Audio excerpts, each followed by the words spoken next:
On refait le Mac, le podcast, le débat high-tech numéro 1 en France et numéro 1 pour couvrir en direct les keynotes d'Apple. Nous sommes ici, non pas à Saint-José, mais à Saint-Ouen, à Comme une Image, ce formidable atelier de création de la vidéo. On va vous montrer le dispositif dans quelques instants.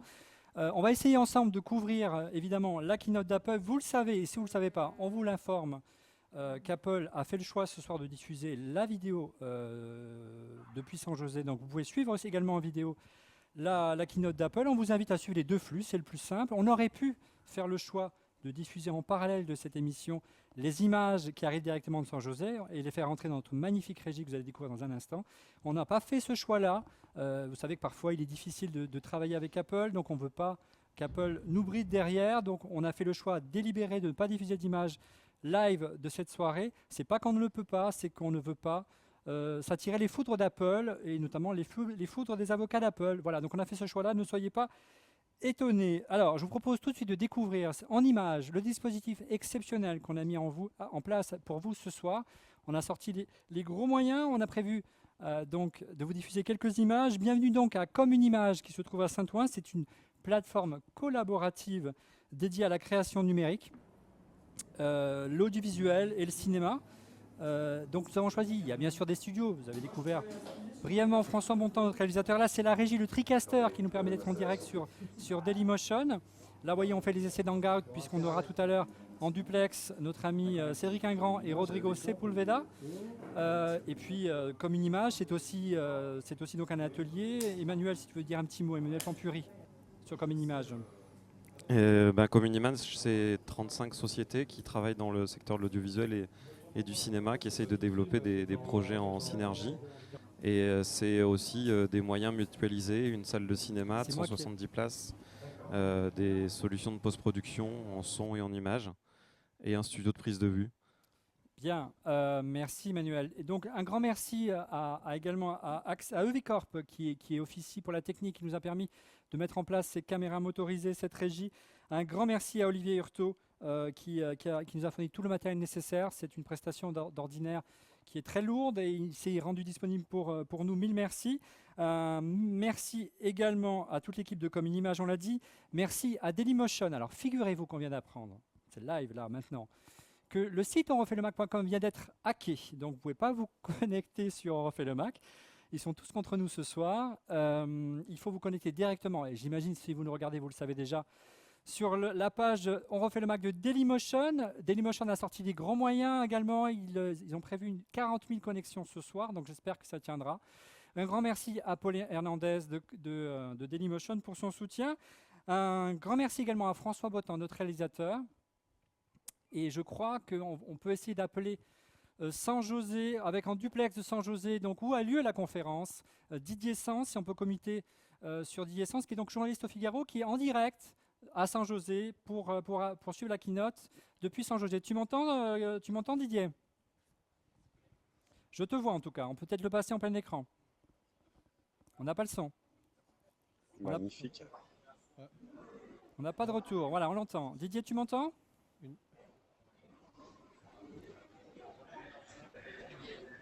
Reste en plein écran. On n'a pas de son. Il va revenir, on va se débrouiller.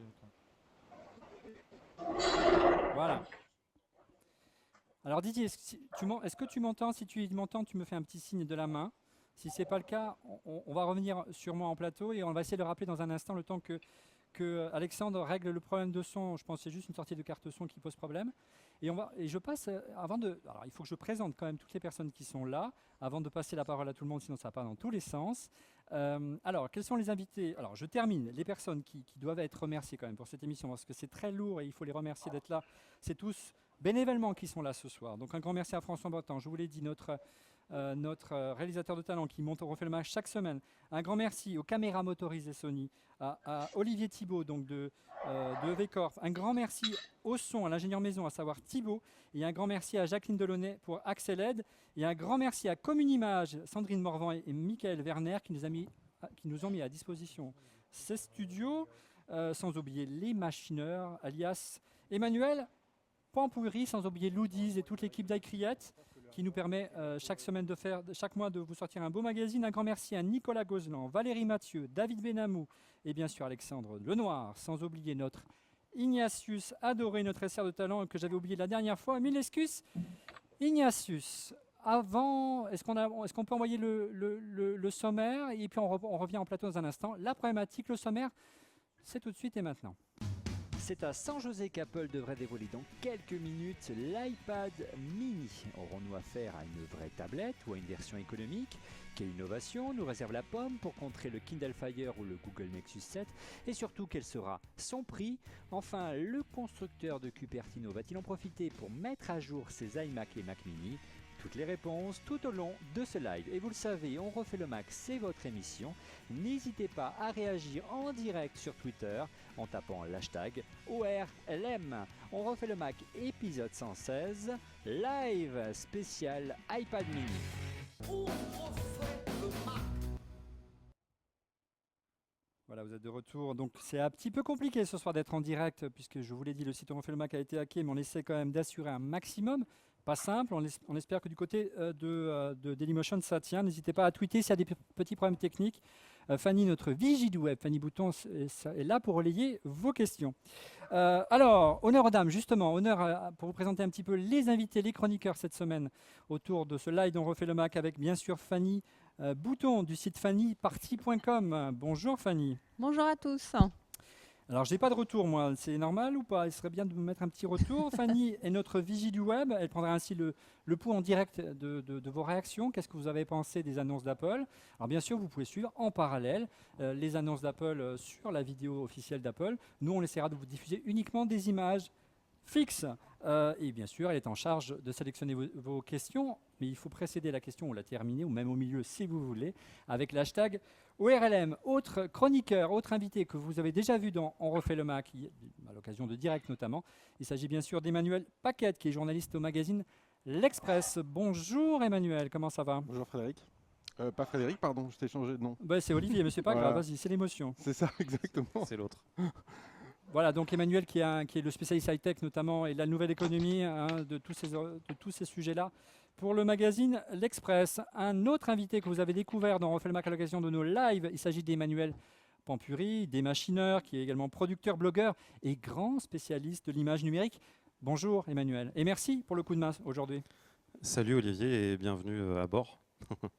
Oui, encore une fois, comme image, un petit mot, c'est vraiment un atelier où on a tout le nécessaire pour faire la création numérique en matière de vidéo. Cinéma, télévision, clips, des studios, des salles de montage, voilà, il y a tout le nécessaire pour permettre aux jeunes talents d'émerger.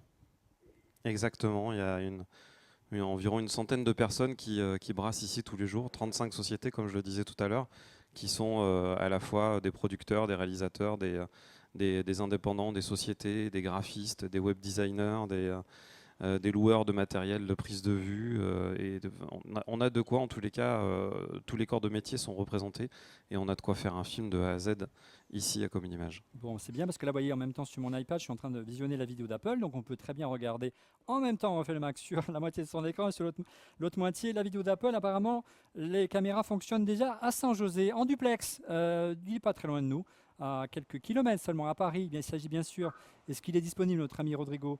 On va commencer. Oui, il est dispo, Rodrigo? Oui, Rodrigo Sepulveda Schulz, investisseur, podcasteur et blogueur qui est en duplex depuis Hangout. Bonjour Rodrigo. J'adore ça, en duplex depuis Hangout, depuis Google. C'est drôle. Salut à tous. Bah oui, je suis tout le temps avec vous, moi, toutes les semaines. Oui, c'est pas facile d'être avec nous, mais apparemment la connexion tient via Google+. On ne devait pas avoir Cédric Lingrand cette semaine car il est en reportage pour LCI en Espagne, et puis le hasard fait bien les choses, c'est la journée de la loose, donc il a loupé son avion où il a du retard, mais ça lui permet de se joindre à nous entre deux vols. Bonjour Cédric, comment ça va? Salut Olivier, tu peux remercier les contrôleurs aériens de l'espace aérien français qui sont en grève et donc mon vol de 19h a été annulé, je partirai donc à 20h20 mais du coup je peux être là. Voilà. Bien. La vie est finalement belle. J'essaie de voir le live pendant ce temps-là de l'autre côté. Alors j'ai une bonne nouvelle, on refait le Mac.com qui se back. Good job, parce que de fait tout à l'heure ça marchait pas du tout. Ouais, mais oui, mais bon, maintenant, ça ne marche toujours pas, mais bon, c'est pas grave. Alors, messieurs, premier, et puis on aura un peu plus tard dans l'émission, car il veut absolument être là ce soir, mais il ne peut être là pour le début de l'émission. C'est évidemment une figure emblématique dont fait le Mac. Je parle bien sûr de Monsieur X, cet ancien responsable d'Apple qui avance visage masqué. Il va essayer de nous rejoindre d'ici une petite heure, trois quarts d'heure, une heure pour nous donner ses impressions. Également via Hangout tout à l'heure, donc on surveille les moniteurs. Alors, messieurs, vu qu'on ne peut pas joindre Didier Sens du Figaro sur son FaceTime car il y a un petit problème de son, on essuie les plâtres, hein, vous savez, on refait le Mac. On a été les premiers à faire un podcast quasi hebdomadaire en vidéo, on a été les premiers à vous proposer du direct, donc on essaie des expériences, on tente des expériences, des fois ça fonctionne, des fois ça loupe, mais on avance. Alors messieurs, premier point, essayez de comprendre un petit peu ce que va présenter ce soir Tim Cook sur la scène de San José. D'abord, première question, pourquoi San José ? Apple a déjà présenté des produits à San José. D'habitude, vous le savez, c'est plutôt à San Francisco, soit au siège d'Apple, soit au Moscone Center, au centre de San Francisco. Notamment, il y a quelques années, ils avaient présenté des iPods. Donc, c'est un événement qui est plutôt lié à la thématique musicale.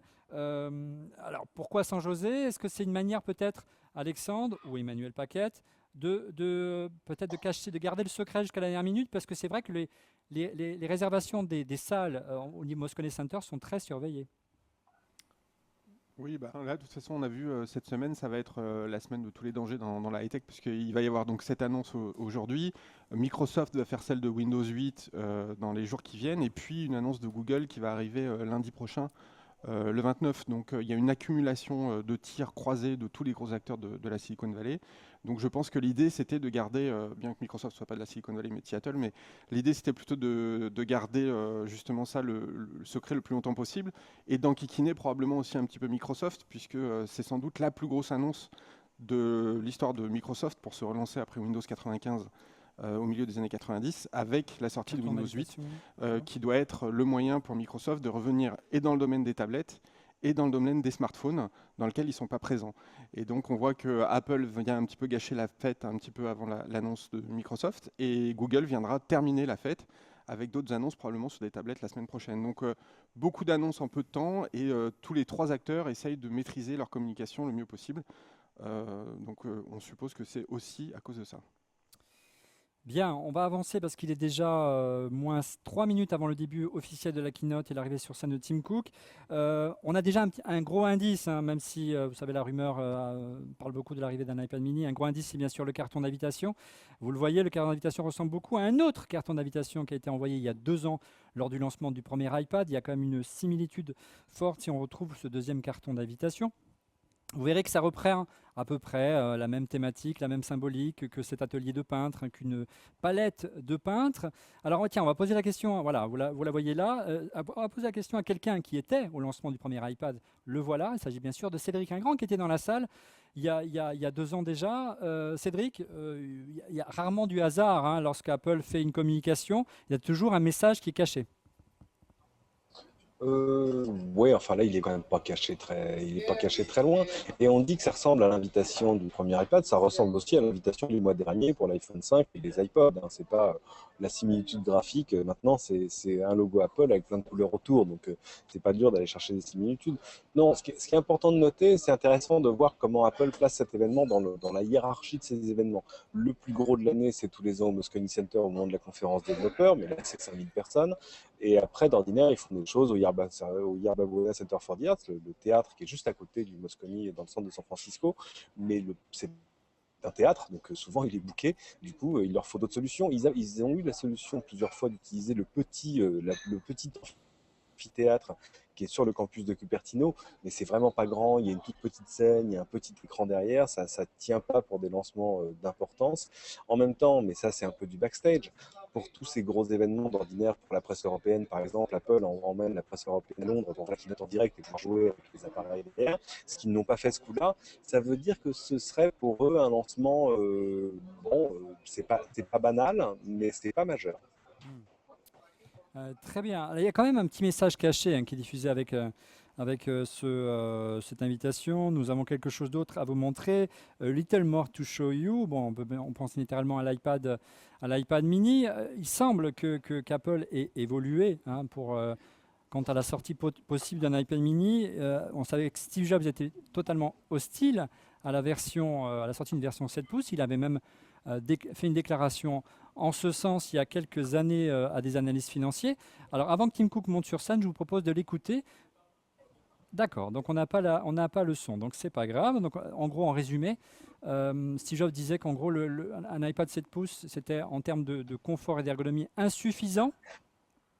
Et par la suite, il a évolué. Ce qui est intéressant, c'est que on a su que le patron d'Apple avait évolué grâce au procès Apple contre Samsung. Il y a un mail qui a été rendu public lors du procès entre Apple et Samsung, un mail d'Eddie Q, qui est un des vice-présidents seniors d'Apple, on le voit à l'écran, qui relate à Tim Cook une conversation qu'il a eue avec Steve Jobs, comme quoi le patron d'Apple a évolué sur le sujet, qu'il a essayé à plusieurs reprises une Samsung Galaxy Tab 7, une des premières tablettes 7 pouces du marché, et il est, en résumé, convaincu de la nécessité pour Apple de se positionner sur ce marché.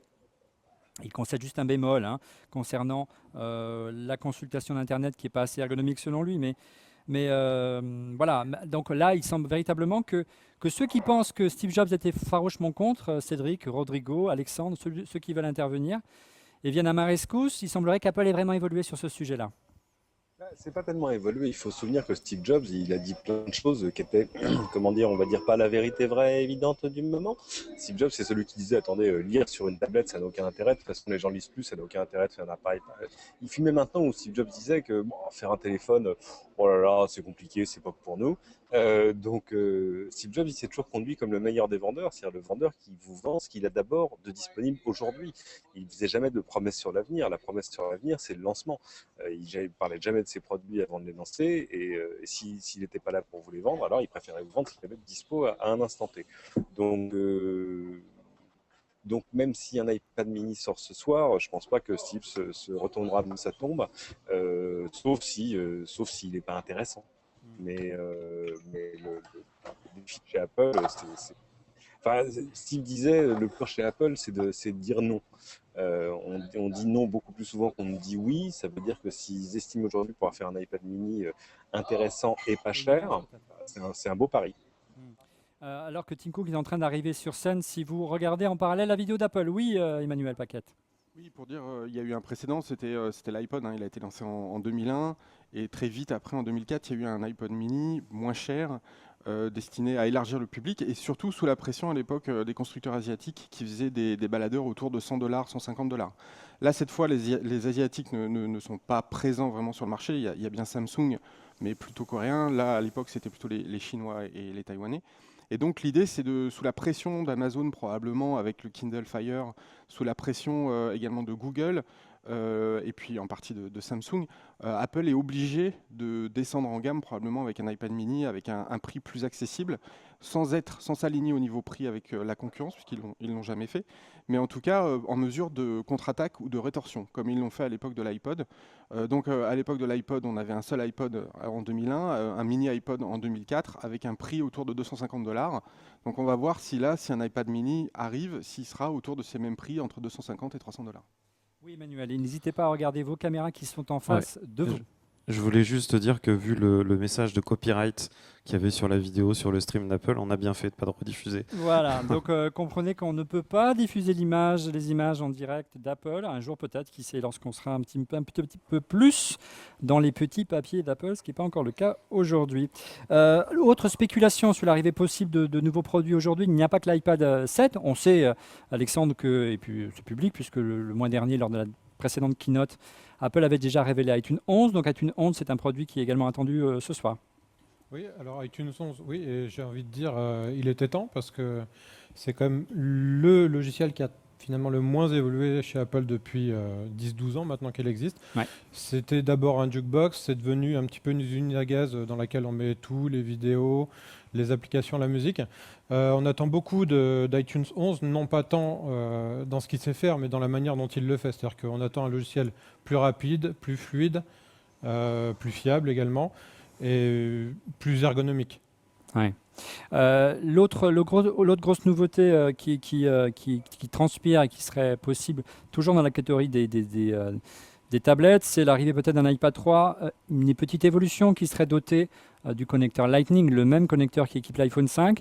On a vu quelques images diffusées sur Internet, je ne sais pas si on les a en régie, où on voit le dos d'un iPad 3 équipé d'un connecteur Lightning et le dos d'un iPad 3 équipé d'un connecteur traditionnel. Le voilà.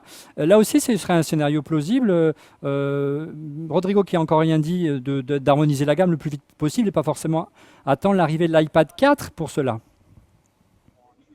Rodrigo ? Ouais, c'est possible hein, qu'il mette à jour à la fois le connecteur et également le processeur. De mémoire, ça tient un processeur A5 avec l'iPhone 5, un processeur A6, non? Vous trouvez pas? Je t'ai pas entendu, Rodrigo. Tu disais ? Ouais, je disais qu'il pouvait mettre à jour le connecteur, mais également le processeur de Oui. l'iPad. Oui, bah ça on va voir, mais c'est vrai que la simplicité serait plutôt de proposer une simple mise à jour et garder peut-être les grosses mises à jour pour une annonce plus spectaculaire à l'approche du printemps. Une grande attente propre à la rédaction d'iCriette et beaucoup de gens qui regardent On refait le Mac, des vrais Mac fans de la première heure. C'est une mise à jour concernant les machines historiques d'Apple, à savoir les Macintosh. Ça fait près d'un an, plus d'un an, c'est un record au sein d'Apple, que les Mac mini et les iMac n'ont pas été mis à jour. Est-ce que ce soir, Apple va profiter de cette formidable vitrine alors que Tim Cook est en train de se gausser sur les ventes d'iPhone 5 ? On va y revenir dans un instant.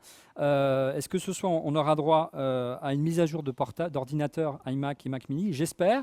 La rumeur, pour l'instant, Emmanuel ou pourquoi pas Alexandre, tend plutôt vers un MacBook Pro 13 Retina.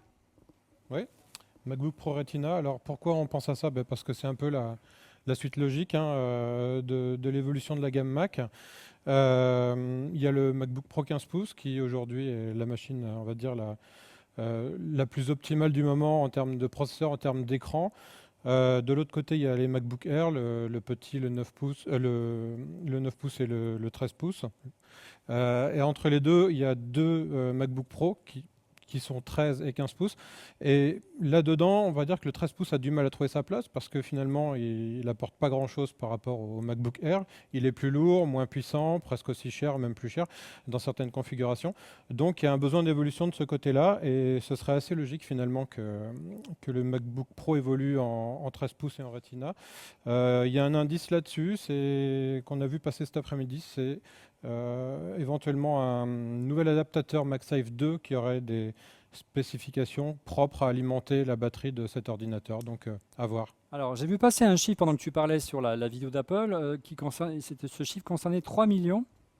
Je ne sais pas si tu as vu, Cédric, si vous avez vu Rodrigo. 3 millions, c'est quoi? C'est les ventes d'iPhone 5 ou les ventes d'iPod Touch? 5 millions, je crois. 5 millions. Ou alors c'est que j'ai mal regardé. Et, 5 millions, et c'était les ventes du premier week-end de l'iPhone 5. On en avait parlé, hein, c'était des ventes qui étaient une demi-déception parce que l'iPhone était en vente dans plus de pays que les versions précédentes. Et moi, ça m'étonne un peu qu'ils ne soient pas allés plus loin, c'est-à-dire qu'ils n'aient pas donné les ventes sur, je sais pas, la première semaine, les 2 premières semaines, etc., qui auraient peut-être été... Alors, qui nous apparemment, auraient, Cédric, on a les ventes les ventes des nouveaux iPod Touch et iPod Nano. Ils célèbrent évidemment 3 millions d'unités. Voilà, c'est bien ça. Vendu. Ah, c'est en quelques jours alors. Ouais, en quelques jours. Ouais, formidable. Voilà. Alors, c'est vrai qu'on était assez sceptiques, souvenez-vous, en septembre dernier, quand on a vu arriver cette nouvelle gamme, notamment l'iPod Touch.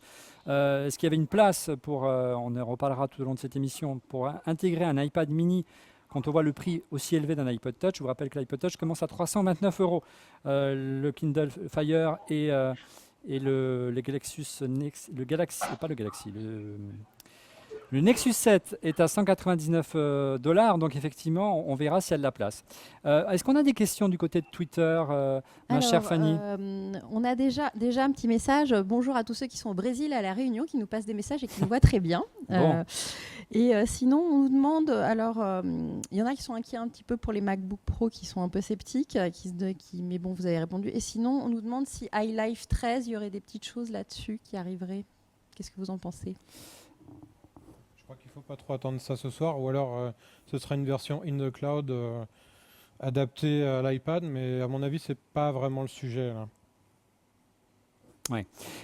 Donc vous le savez d'ordinaire, la keynote, on vous l'a résumé à l'instant si vous suivez la vidéo d'Apple sur l'écran à côté.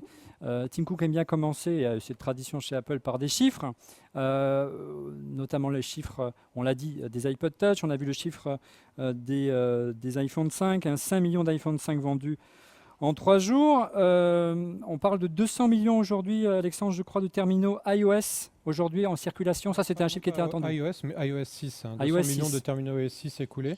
Et là, il y a un petit update qui s'est fait sur les chiffres de iMessage.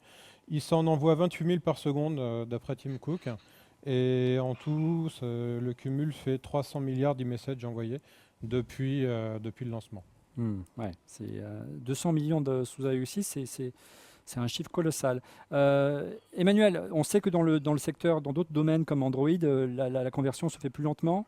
Dans le monde Apple, il est plus facile de faire évoluer son matériel. Ce n'est pas forcément le cas dans la Galaxy, justement son jeu de mots, Android. Non, parce qu'il y a une hétérogénéité des terminaux déjà, puisqu'il y a plusieurs fabricants, plusieurs processeurs, plusieurs types d'appareils, et puis plusieurs types d'OS qui coexistent, puisque tout le monde ne fait pas les mises à jour en même temps. Donc chez Apple, c'est beaucoup plus simple, c'est beaucoup plus monolithique, il y a peu de produits, des mises à jour qui se font quasiment simultanément sur tous les appareils, en tout cas si l'utilisateur le souhaite, et donc c'est beaucoup moins hétérogène. Donc on voit quand même un système homogène d'un côté, totalement hétérogène et ouvert de l'autre pour le coup.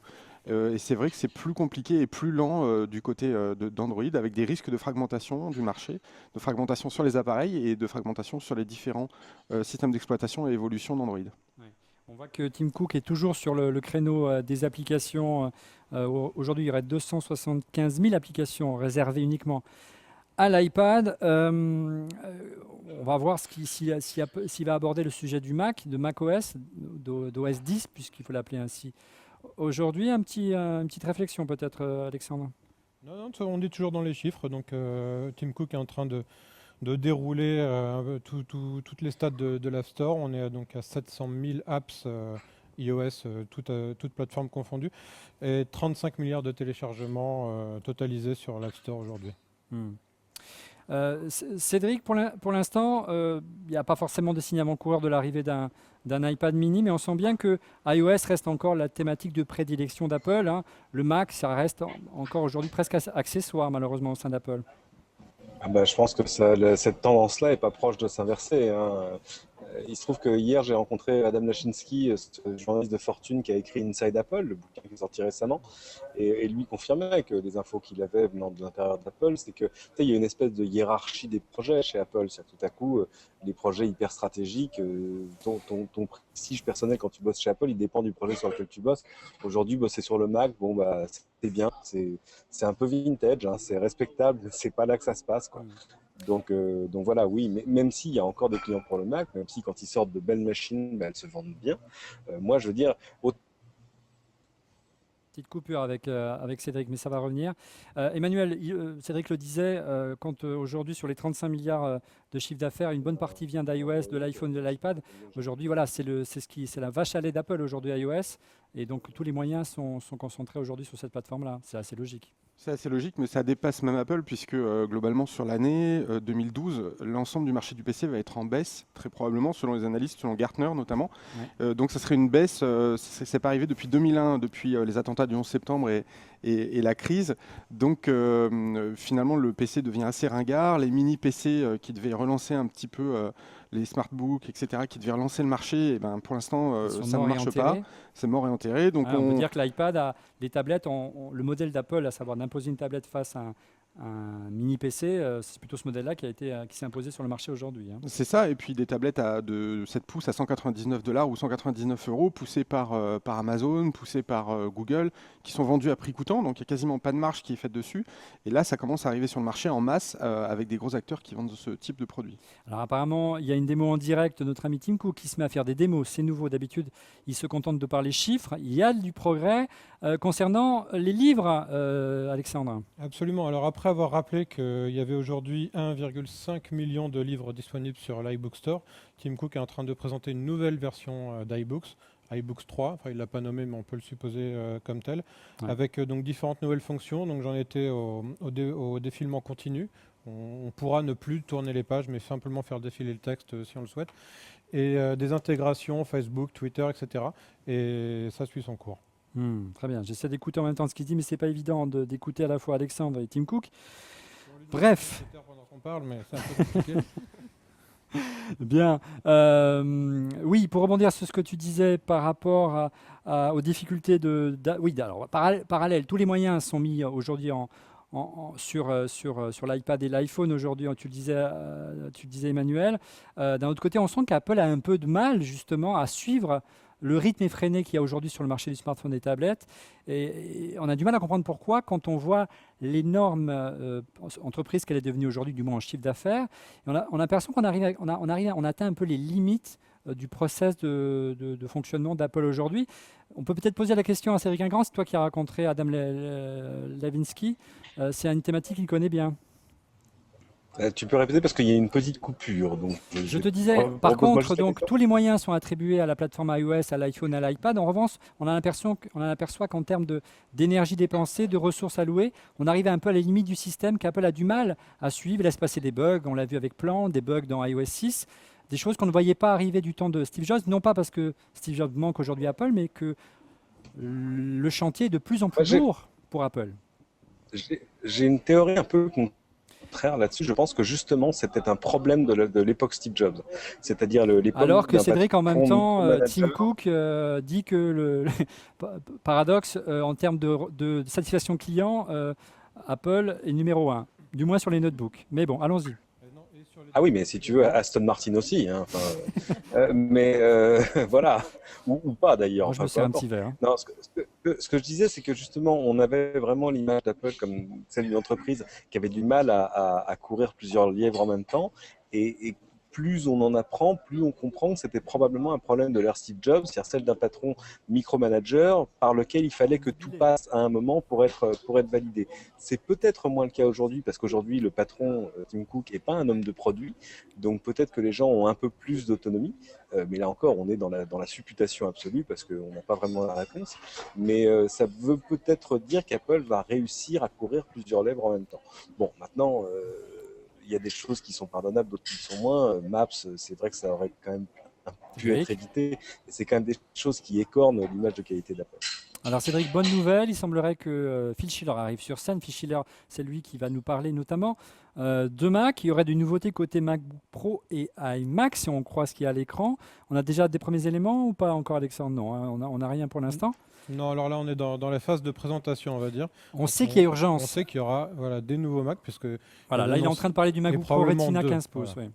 Alors, on sait qu'il y a urgence, si on s'amuse à regarder les chiffres, concernant le Mac. Les ventes de Mac stagnent d'un trimestre à l'autre. Les chiffres que l'on a, ce sont ceux du trimestre numéro 3, du troisième trimestre, qui correspondent à la période entre avril et juin. Il s'est vendu 4 millions de Mac tout de même, c'est plus de 2%. Alors tout à l'heure, Emmanuel Paquette nous disait que le marché de l'ordinateur était en récession, l'ère post-PC cher à Steve Jobs, mais on voit bien que si on regarde en détail les chiffres de vente d'Apple, il se vend beaucoup plus de Mac que de... portables que de Mac de bureau. En gros, 3 millions de Mac de portables contre 1 million de bureaux, 3 fois plus. Il y a urgence pour que Apple renouvelle sa gamme de bureaux parce que la gamme a vieilli près d'un an sans mise à jour, Alexandre, encore une fois. Alors oui, près d'un an sans mise à jour. Bon, on part pas non plus de rien puisqu'on a une machine aujourd'hui, l'iMac, qui est pas ridicule. Et surtout, alors oui, il y a urgence. Il y a peut-être plus urgence dans le design parce que les clients Apple sont assez amoureux du design que dans la technologie, bien qu'il faille passer à la génération suivante de processeurs. Mais cela dit, les statistiques d'Apple montrent une croissance continue du Mac depuis 6 ans et surtout une croissance supérieure au marché, qui lui a parfois tendance à décliner. Donc certes, il y a urgence parce que Apple a toujours envie de gagner plus et de vendre plus, mais on n'est quand même pas dans une situation catastrophique. Oui, alors je suis en train de regarder ce qui se dit sur Twitter en parallèle. On dit que je suis très bon, ils sont indulgents, croyez-moi. Donc apparemment, il y a du MacBook Pro 13 pouces dans les Retina qui serait annoncé ce soir. Des questions peut-être du côté de Twitter, ma chère Fanny? Des questions. On nous demande s'il y a des gens courageux encore ici et qui lèveraient la main pour un iPad mini à moins de 300 €. Est-ce qu'il y en a qui veulent lever? Moi, je ne lève pas la main pour un iPad mini à moins de 300 €. Messieurs, Cédric lève la main. Cédric. Moi, j'y crois. Toi, tu y crois? Bon, très bien. Moi, j'y crois. Ok. C'est logique parce que c'est vraiment, C'est l'analogie avec le premier iPod Shuffle. C'était pas un appareil génial, mais c'était un marché sur lequel il n'avait pas les moyens de ne pas être. D'accord. Et c'est ce qui est en train de se passer sur les tablettes de 7 pouces. Rodrigo, petite réaction, tu y crois toujours à l'iPad à moins de 300 €? L'iPad mini? Rodrigo? J'en sais rien, je ne vais pas faire de pronostic. J'en sais rien. Allez, mouille-toi un peu quand même. Allez, Allez. Non, mais c'est simple. Le meilleur signe que le Mac est un truc en perte de vitesse, c'est que imaginez que ce soit juste une keynote Mac. À la fin de la keynote, les gens vont hurler et l'action va perdre 6%. Alex. Donc il y a autre chose et donc a priori ça. Ouais, on va voir. Écoute, en tout cas, c'est vrai que d'habitude, dans la scénario type d'une keynote, on commence par les Mac et on finit par. Enfin, on commence par les Mac. On commence par le moins important et on finit par le plus important. On va voir si. Pas un one more thing parce que c'est quelque chose qui était réservé à Steve Jobs, mais si Apple nous réserve le meilleur pour la fin. Donc c'est un commentaire, rien à voir. Oui, je t'en prie, Rodrigo. Je suis quand même vachement étonné qu'on fasse une keynote en direct sur le web. C'est arrivé une fois, je crois, auparavant. Hein. Qu'Apple diffuse des images en direct? Bon, c'est En déjà... direct, plusieurs fois. C'est arrivé plusieurs fois. Emmanuel Pampuri. Ouais, deux, trois fois déjà. C'est arrivé plusieurs fois et ça s'est fini en 2007, je crois, les dernières. A priori, ça coûtait trop cher. Mais aujourd'hui, a priori, ils ont mis les gros moyens parce que quand on regarde le dispositif technique déployé dans la salle, Oui. c'est non seulement ils ont pris des gros tuyaux et des gros satellites pour retransmettre, Oui, oui, là, mais ils ont les il moyens, hein. y a des machineries, il y a de la machinerie, il y a de la grue et un éclairage soigné. Donc, Bien. ils ont décidé de dépenser des sous. Oui, Rodrigo. Peut-être que c'est lié également au data center qu'ils nous ont présenté il y a 2 ou 3 ans au sommet. Ouais, les data Qu'ils centers étaient en train de d'iCloud. construire, qu'ils ont peut-être testé sur le truc des books à New York. Ouais. Ok, on a un invité, c'est drôle. Oui, parce Et, que normalement, on devrait avoir Monsieur X qui va nous rejoindre. Ouais. Mais Et, je ne sais pas si c'est lui. Mais continue, Rodrigo. Donc, est-ce qu'ils veulent prouver quelque chose avec cela? Je ne sais pas, mais c'est intéressant comme question. L'autre chose, c'est si vous regardez sur vos flux Twitter, outre l'excellentissime retransmission ici sur On fait le Mac, Ouais. à peu près tous les titres médias ont un direct ce soir sur ce truc, Ouais, c'est vrai. cet événement. Et je me demande comment ça va ralentir l'Internet mondial aujourd'hui, mais c'est étonnant que, encore une fois, Apple, première capitale mondiale, puisse monopoliser la planète du monde entier, à la fois les sites de news et les sites de news technologiques. Ouais, tu as raison, mais on peut interpréter ça de différentes manières, hein. On sait qu'Apple, tu le disais tout à l'heure, Emmanuel Pampuri, qu'Apple avait pour tradition de retransmettre en direct dans les années 2000 les keynotes systématiquement, mais Apple n'était pas l'Apple d'aujourd'hui, l'audience n'était pas la même, les attentes, non, ils n'avaient pas lancé l'iPod et l'iPhone forcément, et puis c'est vrai que c'est très difficile de répondre à la demande, et par la suite Apple a arrêté de les retransmettre. Ils l'ont fait à 2-3 reprises, Alexandre vous le disait il y a un instant, notamment il y a encore un an, je crois, ou un an et demi pour le lancement des iPods, qui n'était pas forcément un événement majeur. Peut-être qu'à l'époque, une keynote de iPod avait besoin d'être poussée, mis en avant, mis dans la lumière. C'est peut-être pour ça que ce soir, à nouveau, Apple a décidé de remettre un petit peu la vidéo en direct, parce que, je ne sais pas si vous l'avez remarqué, mais ça buzz peut-être un peu moins autour de cette keynote que comme ça a pu buzzer, notamment le mois dernier. Emmanuel Pampuri, tu voulais dire un mot? Non, je voulais juste parler de la résolution de Revenons ce à la nouveau keynote. MacBook Pro 13 pouces Retina. Donc a priori, ça serait 2560 par 1600, ce qui est donc une résolution au-delà de la haute définition, puisqu'on est même au-delà de la résolution 2K du cinéma numérique. Ça va plaire à beaucoup de vidéastes et de photographes. Donc en gros, il reprend le form factor. On a les images du MacBook Pro Retina 15 pouces, donc c'est quasiment le même, donc on va vous les montrer. Il reprend à peu près le même form factor que le Retina ancien, que le Retina 15 pouces, donc c'est-à-dire que ce MacBook Pro 13 pouces, il est dépourvu, il est plus fin car il est dépourvu de disque optique, de graveur de DVD, j'y suis arrivé. Donc les résolutions, tu l'as dit, combien tu as dit Emmanuel en résolution? 2560 par 1600. Voilà, donc c'est un peu moins que la résolution du 15 pouces. Le 15 pouces était 2880 par 1800 pixels. Ça correspondait, souvenez-vous, les images d'Apple, à peu près à 3 millions de pixels en plus qu'une télévision HD, Full HD, hein, comme on peut le voir sur les images. Donc on n'est pas loin, mais c'est pas aussi, évidemment, vu que l'écran est plus petit, donc on ne peut pas atteindre la résolution d'un MacBook Pro 15 pouces. Il n'empêche, le 13 pouces semble beaucoup s'inspirer du design et des recherches qu'a mené Apple en matière notamment de design intérieur de sa machine, un design intérieur qui a beaucoup fait gausser Alexandre lors de la sortie du MacBook Pro 15 pouces. Souvenez-vous, ce design, quand vous ouvrez le MacBook Pro 15 pouces, qu'est-ce que vous voyez à l'intérieur? Vous voyez une énorme batterie qu'on ne peut pas enlever puisqu'elle est collée à la coque. Et ça pose problème, notamment en matière d'environnement, Alexandre. Alors oui et non, enfin ça pose un problème. Non, parce que c'est pas toi qui va la changer, donc c'est Apple, elle sera recyclée. Le vrai problème que ça pose, c'est surtout un problème pratique. Si tu tombes en panne au fin fond de nulle part, tu peux pas avoir une batterie de rechange. C'est surtout ça. Ouais. Après, les problèmes environnementaux, visiblement, iPit a finalement donné le label Gold à la machine. Donc on peut imaginer qu'il n'y a pas trop de problèmes de ce côté-là, en tout cas pas plus que sur une autre machine. Alors l'IPIT, c'est l'Electronic Product Environmental Assessment Tool, donc c'est une sorte d'organisme, Emmanuel, tu me corriges si je dis une bêtise, Paquette, c'est un organisme en gros qui donne le niveau de verre pour un produit en termes de recyclage. Apparemment au départ il avait été retoqué, c'est revenu pour Apple, mais c'est vrai que le fait de changer le capot, de changer l'ensemble, peut faire peur un petit peu à certains utilisateurs. Apparemment, Apple est bien rodé à cela, mais il serait tellement plus simple de mettre une trappe quand même. Mais bon, ça fait partie des mystères d'Apple. C'est pas tellement qu'il avait été retoqué, c'est que Apple était sorti du consortium iPit avant d'y revenir. Alors, on peut imaginer qu'entre les deux, il y a eu des négociations justement pour adapter un petit peu les labels, parce que peut-être que ce qui était demandé, les contraintes demandées étaient basées sur des machines moins vertes. Donc voilà, Apple a obtenu gain de cause, tout le monde est content. J'imagine que il en sera de même pour le 13 pouces. Si on peut faire un petit aparté sur cette machine pour résumer un peu ses spécifications. On est donc sur une machine qui va démarrer à 1 700 $ avec un Ivy Bridge i5 à 2 GHz. Si je ne dis pas de bêtises, 8 Go de mémoire et Thunderbolt, USB 3, HDMI, etc. Voilà, c'est-à-dire qu'en clair, il y a le premier Retina, il coûte 2 199 $, donc il y a en gros près de 500 $ d'écart entre un 15 et un 13.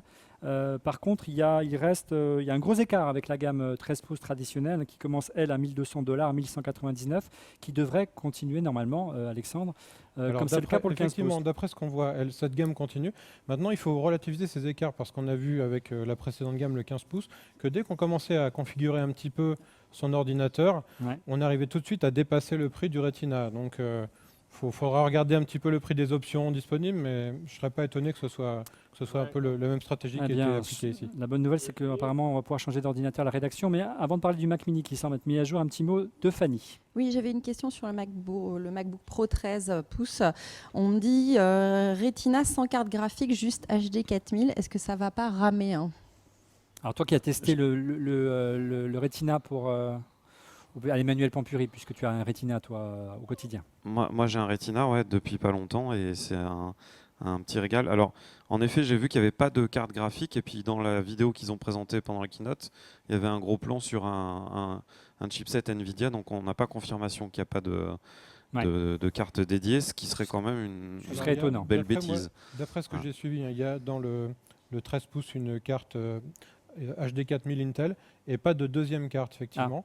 Moi, personnellement, j'avais trouvé cette carte un peu limite pour le 15 pouces. Avec peut-être un petit peu moins de pixels sur le 13, elle s'en sortira mieux. Une seule puce graphique, apparemment, oui, c'est ce que je lis également. HD graphics d'Intel, oui, effectivement. C'est étonnant, mais c'est peut-être une manière de valoriser aussi le 15 pouces. Apple tente de faire de la marge.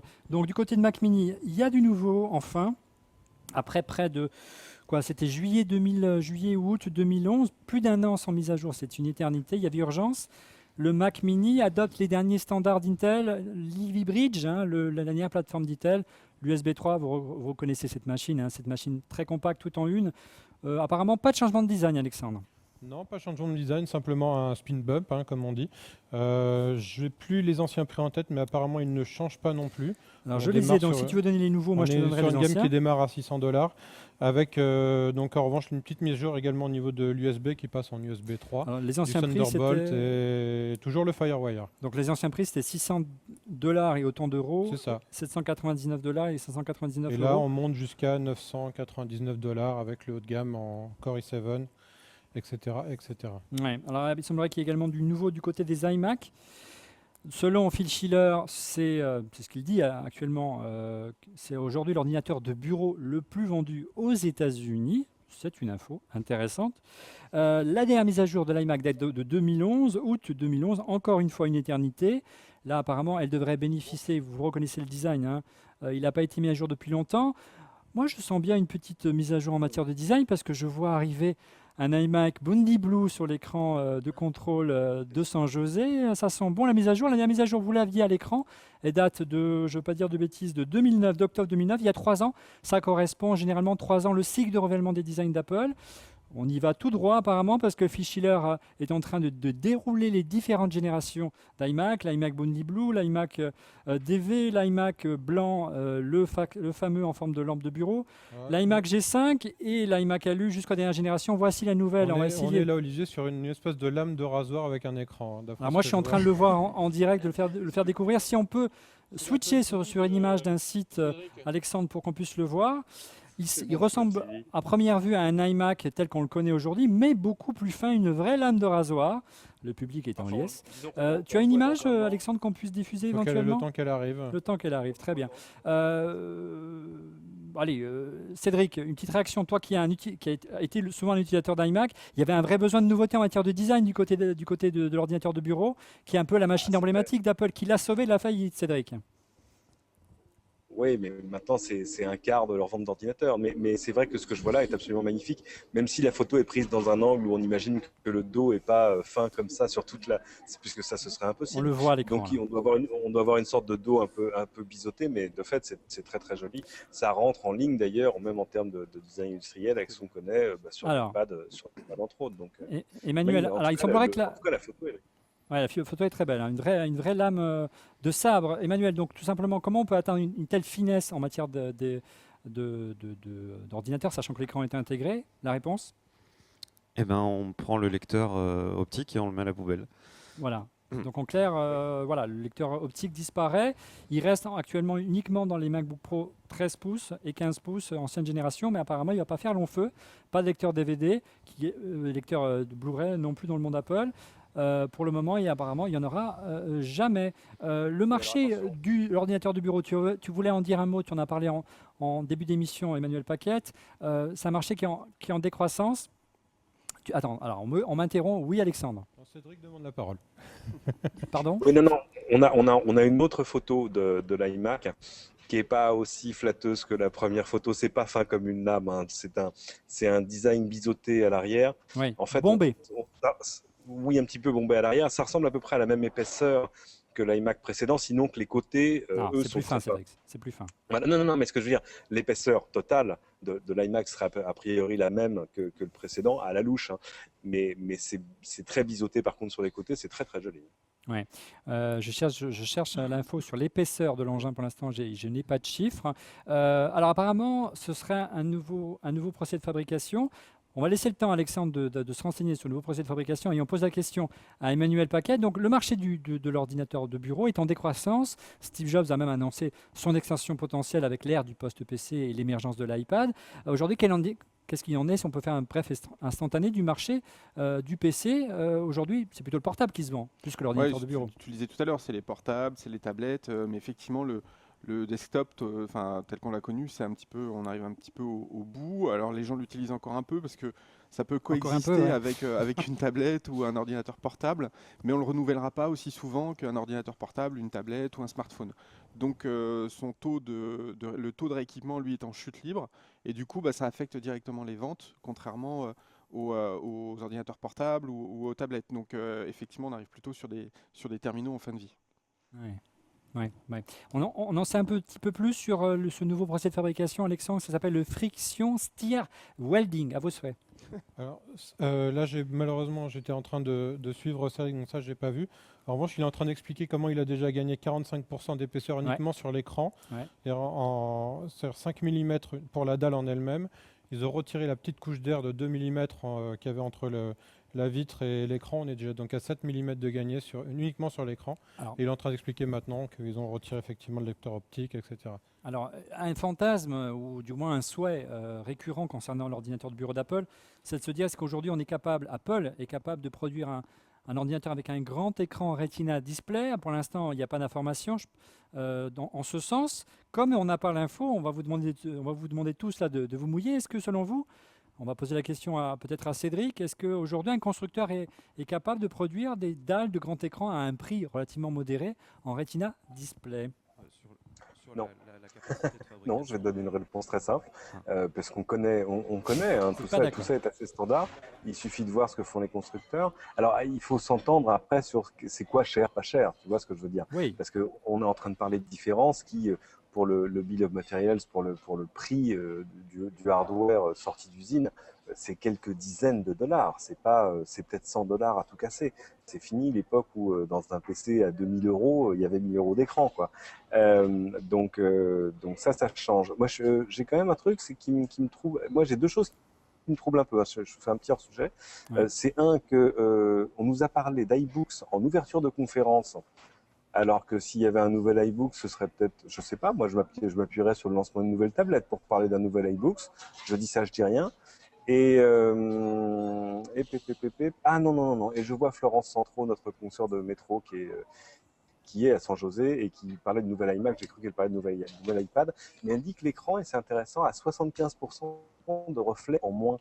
Et ça, c'est une technologie que moi, j'ai vue le mois dernier à Tokyo chez Sharp. Sharp, chez qui, on le sait, Apple a investi. beaucoup. Ils ont une technologie qui s'appelle Moth Eye. C'est ce qui veut dire littéralement œil de papillon de nuit et qui est en fait une sorte de technologie de revêtement d'écran qui permet d'avoir le même contraste, mais sans cette espèce de brillance absolue qu'on connaît sur les Mac ou sur certains MacBook. D'ailleurs, tu choisissais si tu le voulais brillant ou mat, mais mat, tu perds en contraste. Donc, en gros, c'est un peu le meilleur des deux mondes. C'est le contraste d'un écran brillant, mais sans la brillance.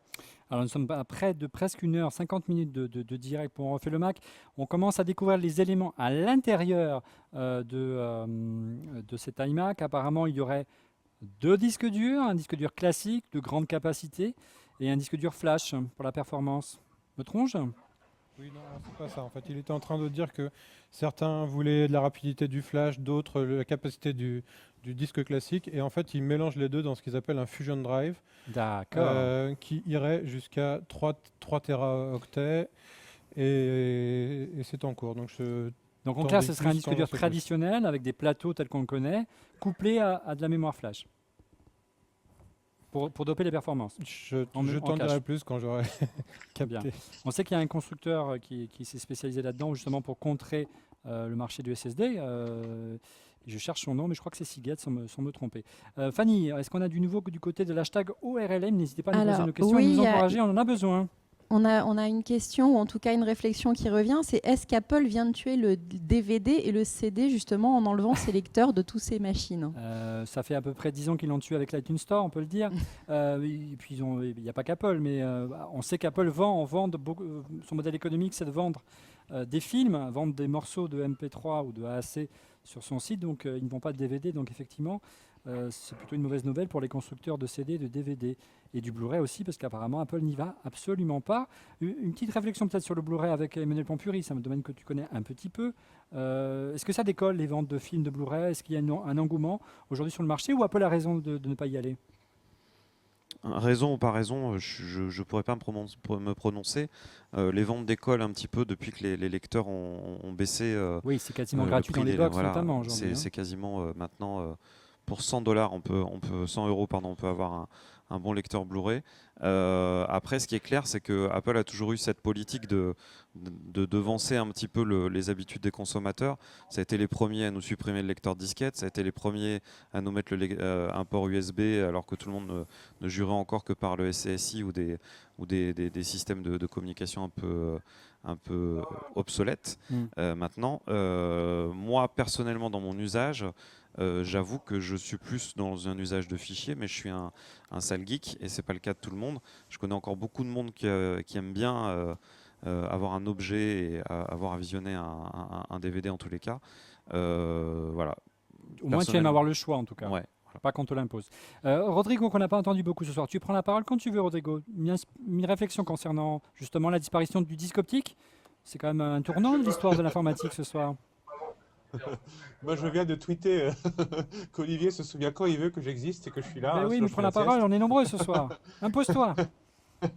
Mais quand je prends la parole, tu m'entends pas, donc ça change rien. Ah bon, bah écoute, il faut que la régie ouvre ton micro. Allons-y. Vas-y, Rodrigo. Ouais. Non, mais oui, pour répondre à ta question, en effet, Apple a toujours mis en avant des technologies nouvelles qu'elle proposait, à commencer par AirPort à l'époque, qu'on n'appelait pas encore le Wi-Fi, à supprimer les différents trucs, à des noms marketing incroyables. Fusion Drive, c'est super comme nom. C'est des choses qu'on pouvait déjà faire par ailleurs. Hein, sur les anciens MacBook Pro, il y avait des boîtes, genre Maxell, qui vendaient des kits pour mettre un disque SSD à la place du lecteur optique, Ouais. et justement de faire ça. La nouveauté sur ce côté-là, c'est plutôt que l'OS va gérer la répartition entre les deux.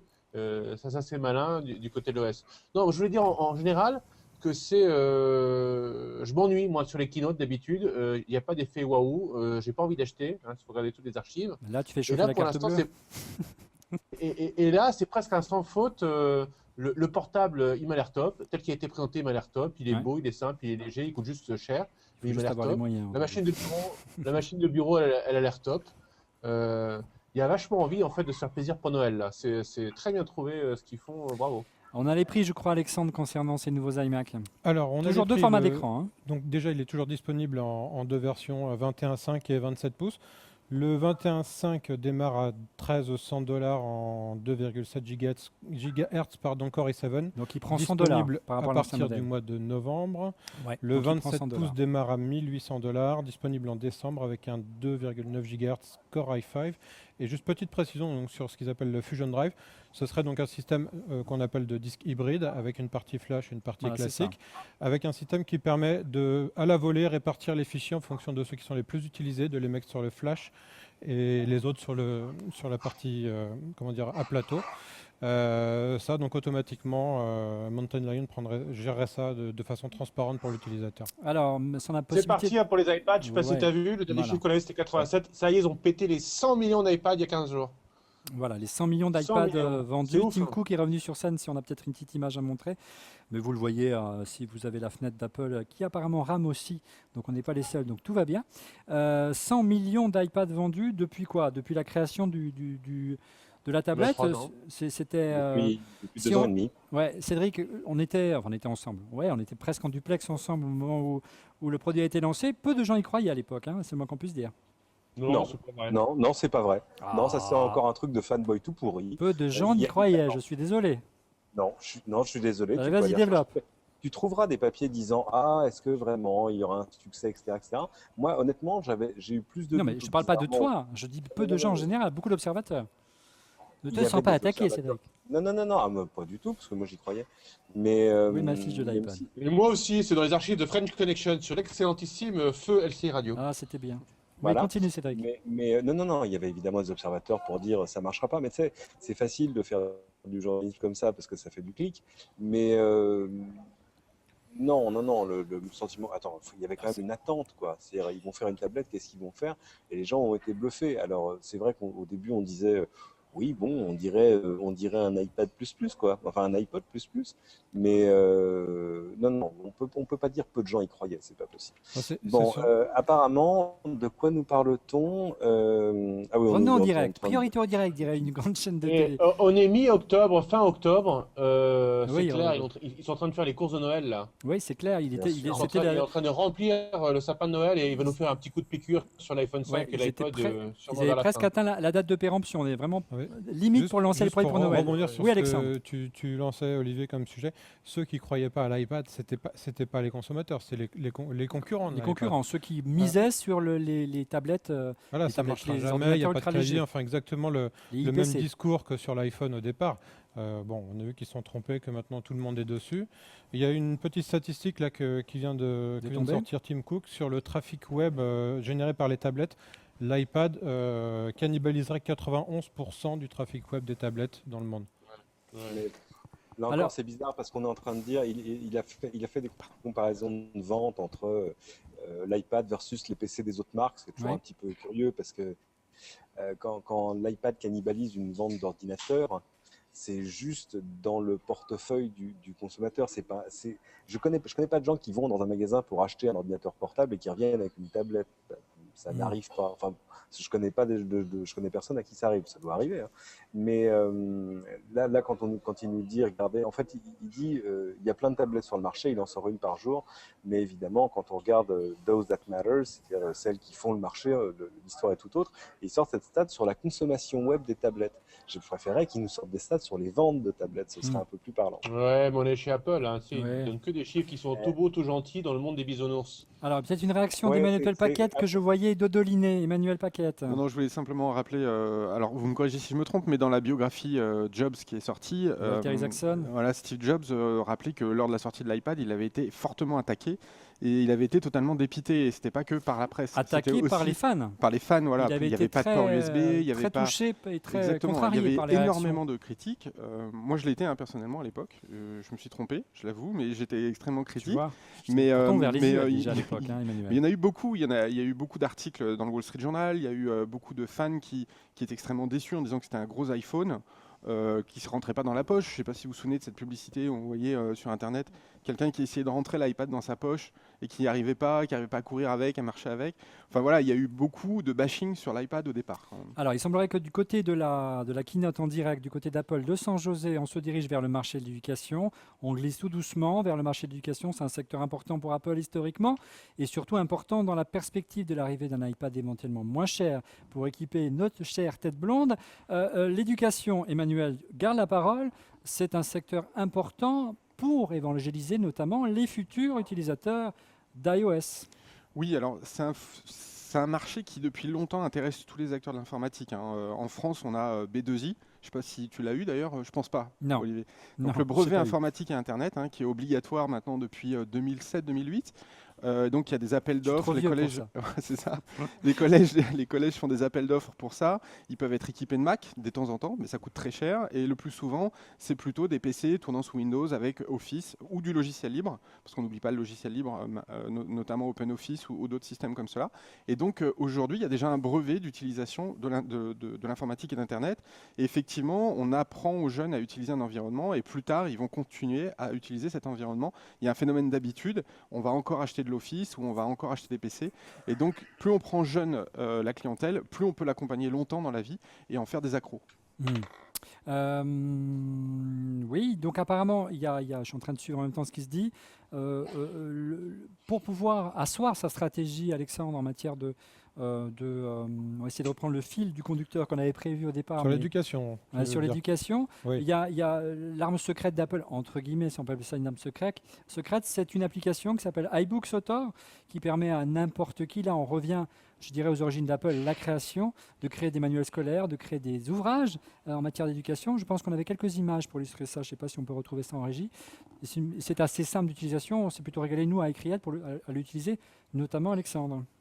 Alors, iBooks Author, ce qui est en train d'expliquer Tim Cook, bon, effectivement, comme tu l'as dit, c'est On voit on va les dire la images. tête de pont d'Apple dans l'éducation sur les tablettes. Serait utilisé aujourd'hui dans 2500 classes aux États-Unis. Ça représenterait 80% du support numérique de l'éducation. Et donc, il est en train de dérouler Une nouvelle version d'iBooks Author avec quelques petites améliorations, notamment l'intégration de widgets multitouch qui permettront une interaction encore plus poussée entre l'utilisateur et le support.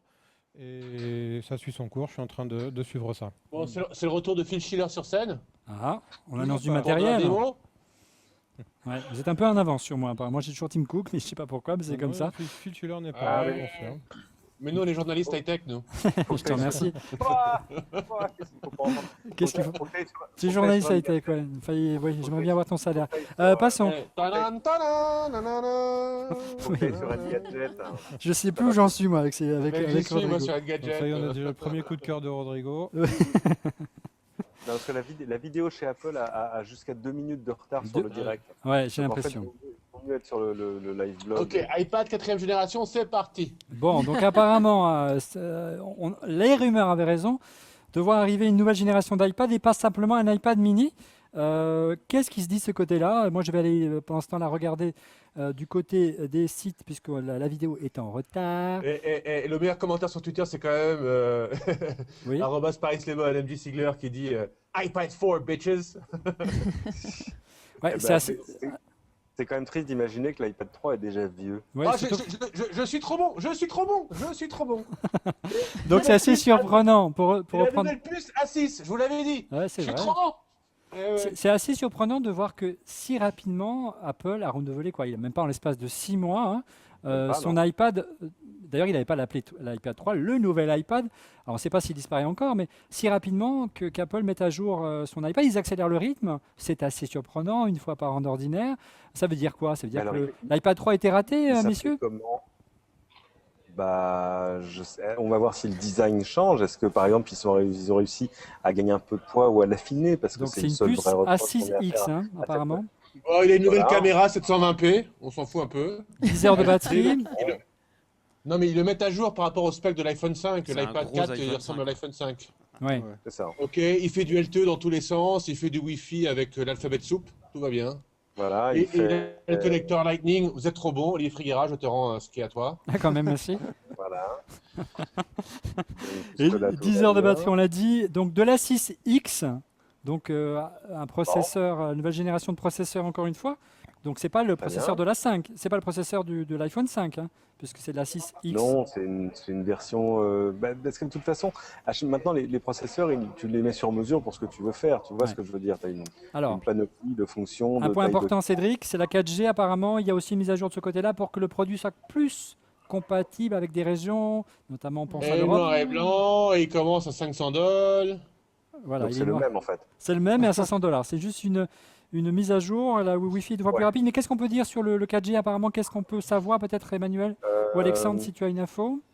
Je Alors, regarde les sur logos, rien de l'iPad neuf. 4, 4e génération. Pour Ouais, l'instant, en on parle pas résumé. du tout Allez, un de- petit de résumé mini, bref hein, sur bien sûr. l'iPad 4. Donc on est sur un processeur A6X, donc plus rapide, 2 fois plus rapide que La ce qu'il y avait avant. 5X, donc c'est pas le même processeur que l'iPhone Voilà. 5, c'est un processeur qui serait Une, plus rapide. Une autonomie de 10 heures conservée, donc la 4G LTE, un Wi-Fi 2 fois plus rapide, le connecteur Lightning, et pour l'instant on en est là.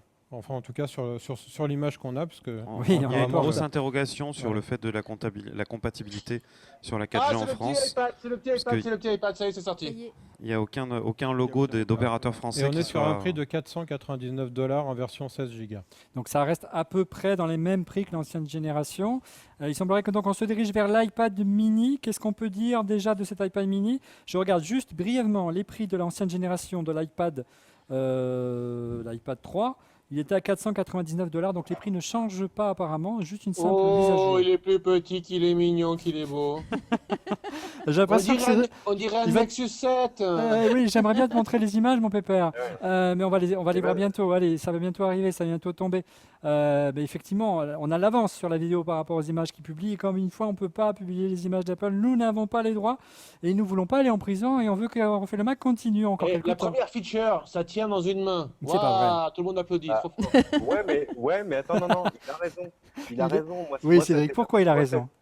Ça a été la première killer feature de la tablette Nexus 7 avec laquelle j'ai fait Je joue tout l'été. La première killer feature, c'est que ça tient dans une main. Et quand tu es dans ton lit, dans un avion, partout, pour lire, tenir dans une main, c'est quand même important. Surtout face à un iPad, un new iPad qui est maintenant dit old iPad, qui lui est assez lourd et que tu peux pas vraiment tenir à une seule main. Alors, en résumé, ce mini iPad, il semblerait que ça correspond à peu près à ce qu'avaient dit les rumeurs. Il a des bords sur les côtés beaucoup plus fins qu'un iPad classique. C'est comme ça qu'on gagne aussi sur la taille. L'iPad mini, donc le nom est officiel, hein, qui reprend la qualification du Mac mini et de l'iPod mini il y a quelques années. Petite précision, c'est amusant, il y a comment il s'appelait l'ancien vice-président français qui est dans la salle, je le vois là sur la vidéo d'Apple. Bertrand Serlet. Bertrand Serlet qui est là, qui est officiellement a quitté Apple, mais il est toujours là. Alors, est-ce qu'il y a un dos en métal? Est-ce qu'il reprend les codes stylistiques et le design de l'iPad tel qu'on le connaît aujourd'hui? Non, il reprend les codes stylistiques de l'iPod Touch. Là, il va falloir vraiment qu'on se retienne énormément pour ne pas dire que c'est un gros iPod Touch. Ouais. Un Donc gros, que grand. 7,2 mm d'épaisseur, hein, c'est pas beaucoup. Bah, comme l'iPod Touch. Et il va se casser encore plus vite dans ta poche arrière, moi je te le dis. Hein. Donc le dos est en métal. Donc les rumeurs concernant un dos en fibre de carbone, c'est pas pour l'iPad mini. Non, mais Non. ça aurait été bizarre. Ça aurait été bizarre parce qu'en plus, ça coûte vraiment cher la fibre. Voilà. Ouais. Qu'est-ce qu'on peut dire de l'écran, la définition? Est-ce qu'il a un écran Retina? Apparemment, il n'y a pas. Non, pour J'en l'instant, doute- pour j'en l'instant, doute- on j'en n'a doute pas très l'info. fort, On n'a n'y est pas l'info, ouais. Ouais, il a de la gueule cet iPad mini. Alors il est disponible en noir et en blanc et apparemment le dos est noir également. Il n'y a pas que... Et Twitter dit que Phil a des grosses mains. Oui, tout est gros chez Phil, croyez-moi. Euh, Non, il a minci un peu, je trouve, Phil. oui, il a fait des efforts. Bien, alors, Ah là là là là vous là êtes- là. donc apparemment donc ça s'inspire beaucoup du design de l'iPod Touch avec un écran alors de 4 déjà, pouces. Bah déjà, c'est pas la tablette 7 pouces la plus légère du marché de très loin, hein. Oui, est-ce que c'est vraiment il important, Cédric? pèse. Ah, c'est super important parce que Ouais. si tu le tiens dans une seule main, le poids devient un facteur absolument crucial. Il pèse 0,7 livres, ce qui fait 7 x 4, 28, 7 x 5, un peu plus de 330 grammes. Il y en a à 250. Donc, Ouais. il y en a une à 7,9. 250. Ah, ça a l'écran 7.9. 1024 par 768 pixels, j'ai retrouvé mes pénates moi aussi. Voilà. Ouais, Voilà, bah, c'est pas bravo, mal. Cédric. C'est pas mal. On ne sait toujours pas si c'est un Retina display et le meilleur Non, pour il est en, Non. il est en résolution Non, VGA 1024 Non, par non. 768. Ouais. Ah oui, donc c'est Voilà. pas du Retina. C'est pas le Retina. C'est exactement comme un iPad 2. Là, Ouais, c'est pour la prochaine Comme génération. Cédric il avait dit. L'iPad mini 2 Oui, je l'avais sera dit aussi. Retina. Je te remercie, Fanny, mais bon, passons. Oui, c'est effectivement ce qu'on avait envisagé il y a quelques mois, ce qui permet de façon très intelligente de ne pas avoir à redévelopper toute une bibliothèque d'applications, puisque les applications développées pour les 2 générations précédentes d'iPad vont fonctionner dessus. Alors, je ne sais pas si on peut retrouver en régie l'image du petit graphique qu'on avait fait lors d'un précédent Refait le Mac sur le positionnement prix des différentes tablettes et de l'iPod Touch. Je ne sais pas si on peut retrouver ça. Et on va voir, parce qu'on attend le prix, puisque c'est ça la principale inconnue. Je vous rappelle que les concurrents, si on peut comparer ce produit aux produits concurrents, le Nexus 7 est à $199 et que le Kindle Fire est à moins de 159 €. Aujourd'hui, il arrive en France cette semaine. Alors, vous voyez, ils arrivent là. Je ne sais pas si on pourra faire une pause parce que pour que je vous résume tout ça en 30 secondes. Vous avez le Kindle Fire, le Nexus 7, l'iPod Touch K, l'iPod Touch 5, l'iPad 2 et l'iPad 3 entre 159 et 489 €. Vous avez l'iPod Touch 5, j'ai l'impression de travailler au juste prix, à 329 €. Donc voilà, est-ce qu'il y a la place entre les 219 de l'iPod Touch 4 et l'iPod Touch 3? C'est la question. On va avoir la réponse dans quelques secondes. Et peut-être la solution tout simplement, ce serait de remplacer l'iPad 2 par cet iPad mini qui a servi pour l'entrée de gamme. Je vois Emmanuel Paquette qui ne semble pas d'accord. Bah, si c'est à destination des étudiants en partie ou des élèves, on ne peut pas laisser à 409 €. Si on C'est veut. trop cher selon Ça sera toi. trop cher, donc il va falloir un prix beaucoup plus accessible, surtout en période de crise où il va y avoir des restrictions budgétaires dans le monde entier Ouais. pour les budgets des écoliers. Donc moi j'y crois moyennement. Ouais. Moi, je dis 349. Toi, tu dis $349. On va voir la réponse dans quelques minutes. C'est vrai qu'on peut se poser la question, mais alors, Moi, Apple, je dis 299. 299. d'accord, Ouais, moi je pense plus Rodrigo aussi. 299. Ouais. On va Ça, savoir. c'est s'ils étaient malins. Ouais. C'est vrai qu'on peut se poser la question. Historiquement, Apple n'est pas forcément une marque entre guillemets très abordable. Pourquoi? Parce qu'ils font plutôt des moyens et haut de gamme. En termes de produits, ils font très peu d'entrée de gamme. On le voit sur les ordinateurs. Il n'y a pas d'ordinateur à moins de 1000 €, alors que dans mon PC, je parle pour les portables, ça peut tomber en dessous des 300 €, voire les $300. Là, s'ils sortaient un produit à moins de 300 $, ils attaqueraient l'entrée de gamme. Pas forcément dans les gènes d'Apple, hein, messieurs, dames. Non mais il y a une différence. Ils sont mauvais là. Phil est en train de comparer ça avec une autre tablette qui finit par un 7 sans la nommer Un Nexus 7. et qui dit 0.9 donc 0,9 inch, ça rajoute 35% plus d'écran, vachement plus mieux. Ouais, Ah là là. ouais, C'est petit, ça. c'est petit. Ça ferait moucheté non moucheté ça, moi je te le dis. Alors, on va essayer de Mhm. comparer, puisque c'est le sujet du moment, hein, de Phil Schiller sur la scène de San José. Cédric, toi, tu as un Nexus 7, tu l'utilises tous les jours, tu en es un petit peu gaga. Voilà, alors, là, apparemment, c'est un écran 4 tiers. Le Nexus 7, c'est un écran 16/9, un écran 4 tiers pour l'iPad mini. En quoi c'est important, ces différents ratios entre les deux modèles? Bah, c'est très simple. L'essentiel, toute la vidéo qui est produite aujourd'hui, elle est produite en 16/9. Ouais. Donc si tu réduis la taille de ton écran, il a intérêt quand même à être 16/9 pour que tu perdes pas trop quand tu lis des vidéos. Donc, parce c'est que un vrai là- plus aujourd'hui, le 16/9 pour la lecture de vidéo. Oui, c'est-à-dire que sans compromis sur la taille de la machine. Moi, j'attends de l'avoir en main quand même l'iPad mini parce que de fait, il est petit, mais il est pas si petit parce que quand on parle de diagonale d'écran, le fait que ce soit 16:9 ou 4 tiers change. D'ailleurs, on le voit bien sur l'image sur celle où il y a ce qui ressemble à un Nexus 7, enfin une tablette 7 pouces 7/9 d'un côté Ouais. et l'iPad mini de l'autre. L'iPad mini c'est quand même une machine plus grande. Je vais réviser peut-être mon jugement sur ce qu'ils ont fait sur le poids, parce que si elle est vraiment plus grande comme ça, avec un poids qui est allez, à 330 grammes, ça doit être une belle machine à tenir en main, en tout cas le rapport poids-taille, un peu comme quand on est passé de l'iPhone 4 à l'iPhone 5, tu vois, l'iPhone 5 est plus grand, il est un peu plus léger, ça veut dire que tu as l'impression d'avoir une machine beaucoup plus légère en main, le rapport a changé, et ça a l'air d'être une réussite. Emmanuel J'aimerais Pampuri. bien qu'il passe un coup de fil avec le nouveau iPad mini. Oui, ou qu'il fasse une démonstration de plan, on pourrait rigoler un petit peu. Emmanuel Pampuri ici. Il y a un Saint-Ouen. truc qu'on n'a pas relevé qui est assez intéressant, c'est qu'a priori, le dos est en aluminium anodisé Ouais. et qu'a priori, la version noire est similaire à celle de l'iPhone 5. Donc ça doit être assez joli quand même. Oui, c'est un beau produit apparemment. On va voir quand on l'aura en main. Mais ça veut dire qu'il n'y aurait pas de version 3G? Là, pour l'instant, on ne sait pas. On n'a ni les prix ni la version 3G. C'est ce qui était sorti dans la presse américaine en tout cas. Hein. Ouais.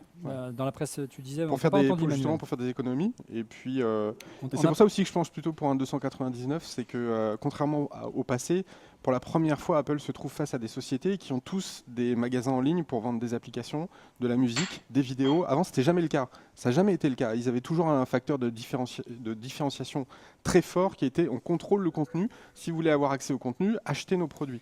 Mais Apparemment, aujourd'hui, il y a du- Google Play, aujourd'hui, il y a Amazon, et là, ça change beaucoup de choses. On a les specs qui Mais, viennent de tomber apparemment. Donc c'est une puce A5, hein, la même puce qui équipe aujourd'hui. Qu'est-ce que ça Non. équipe le A5, l'iPad 3. Ce nouvel iPad.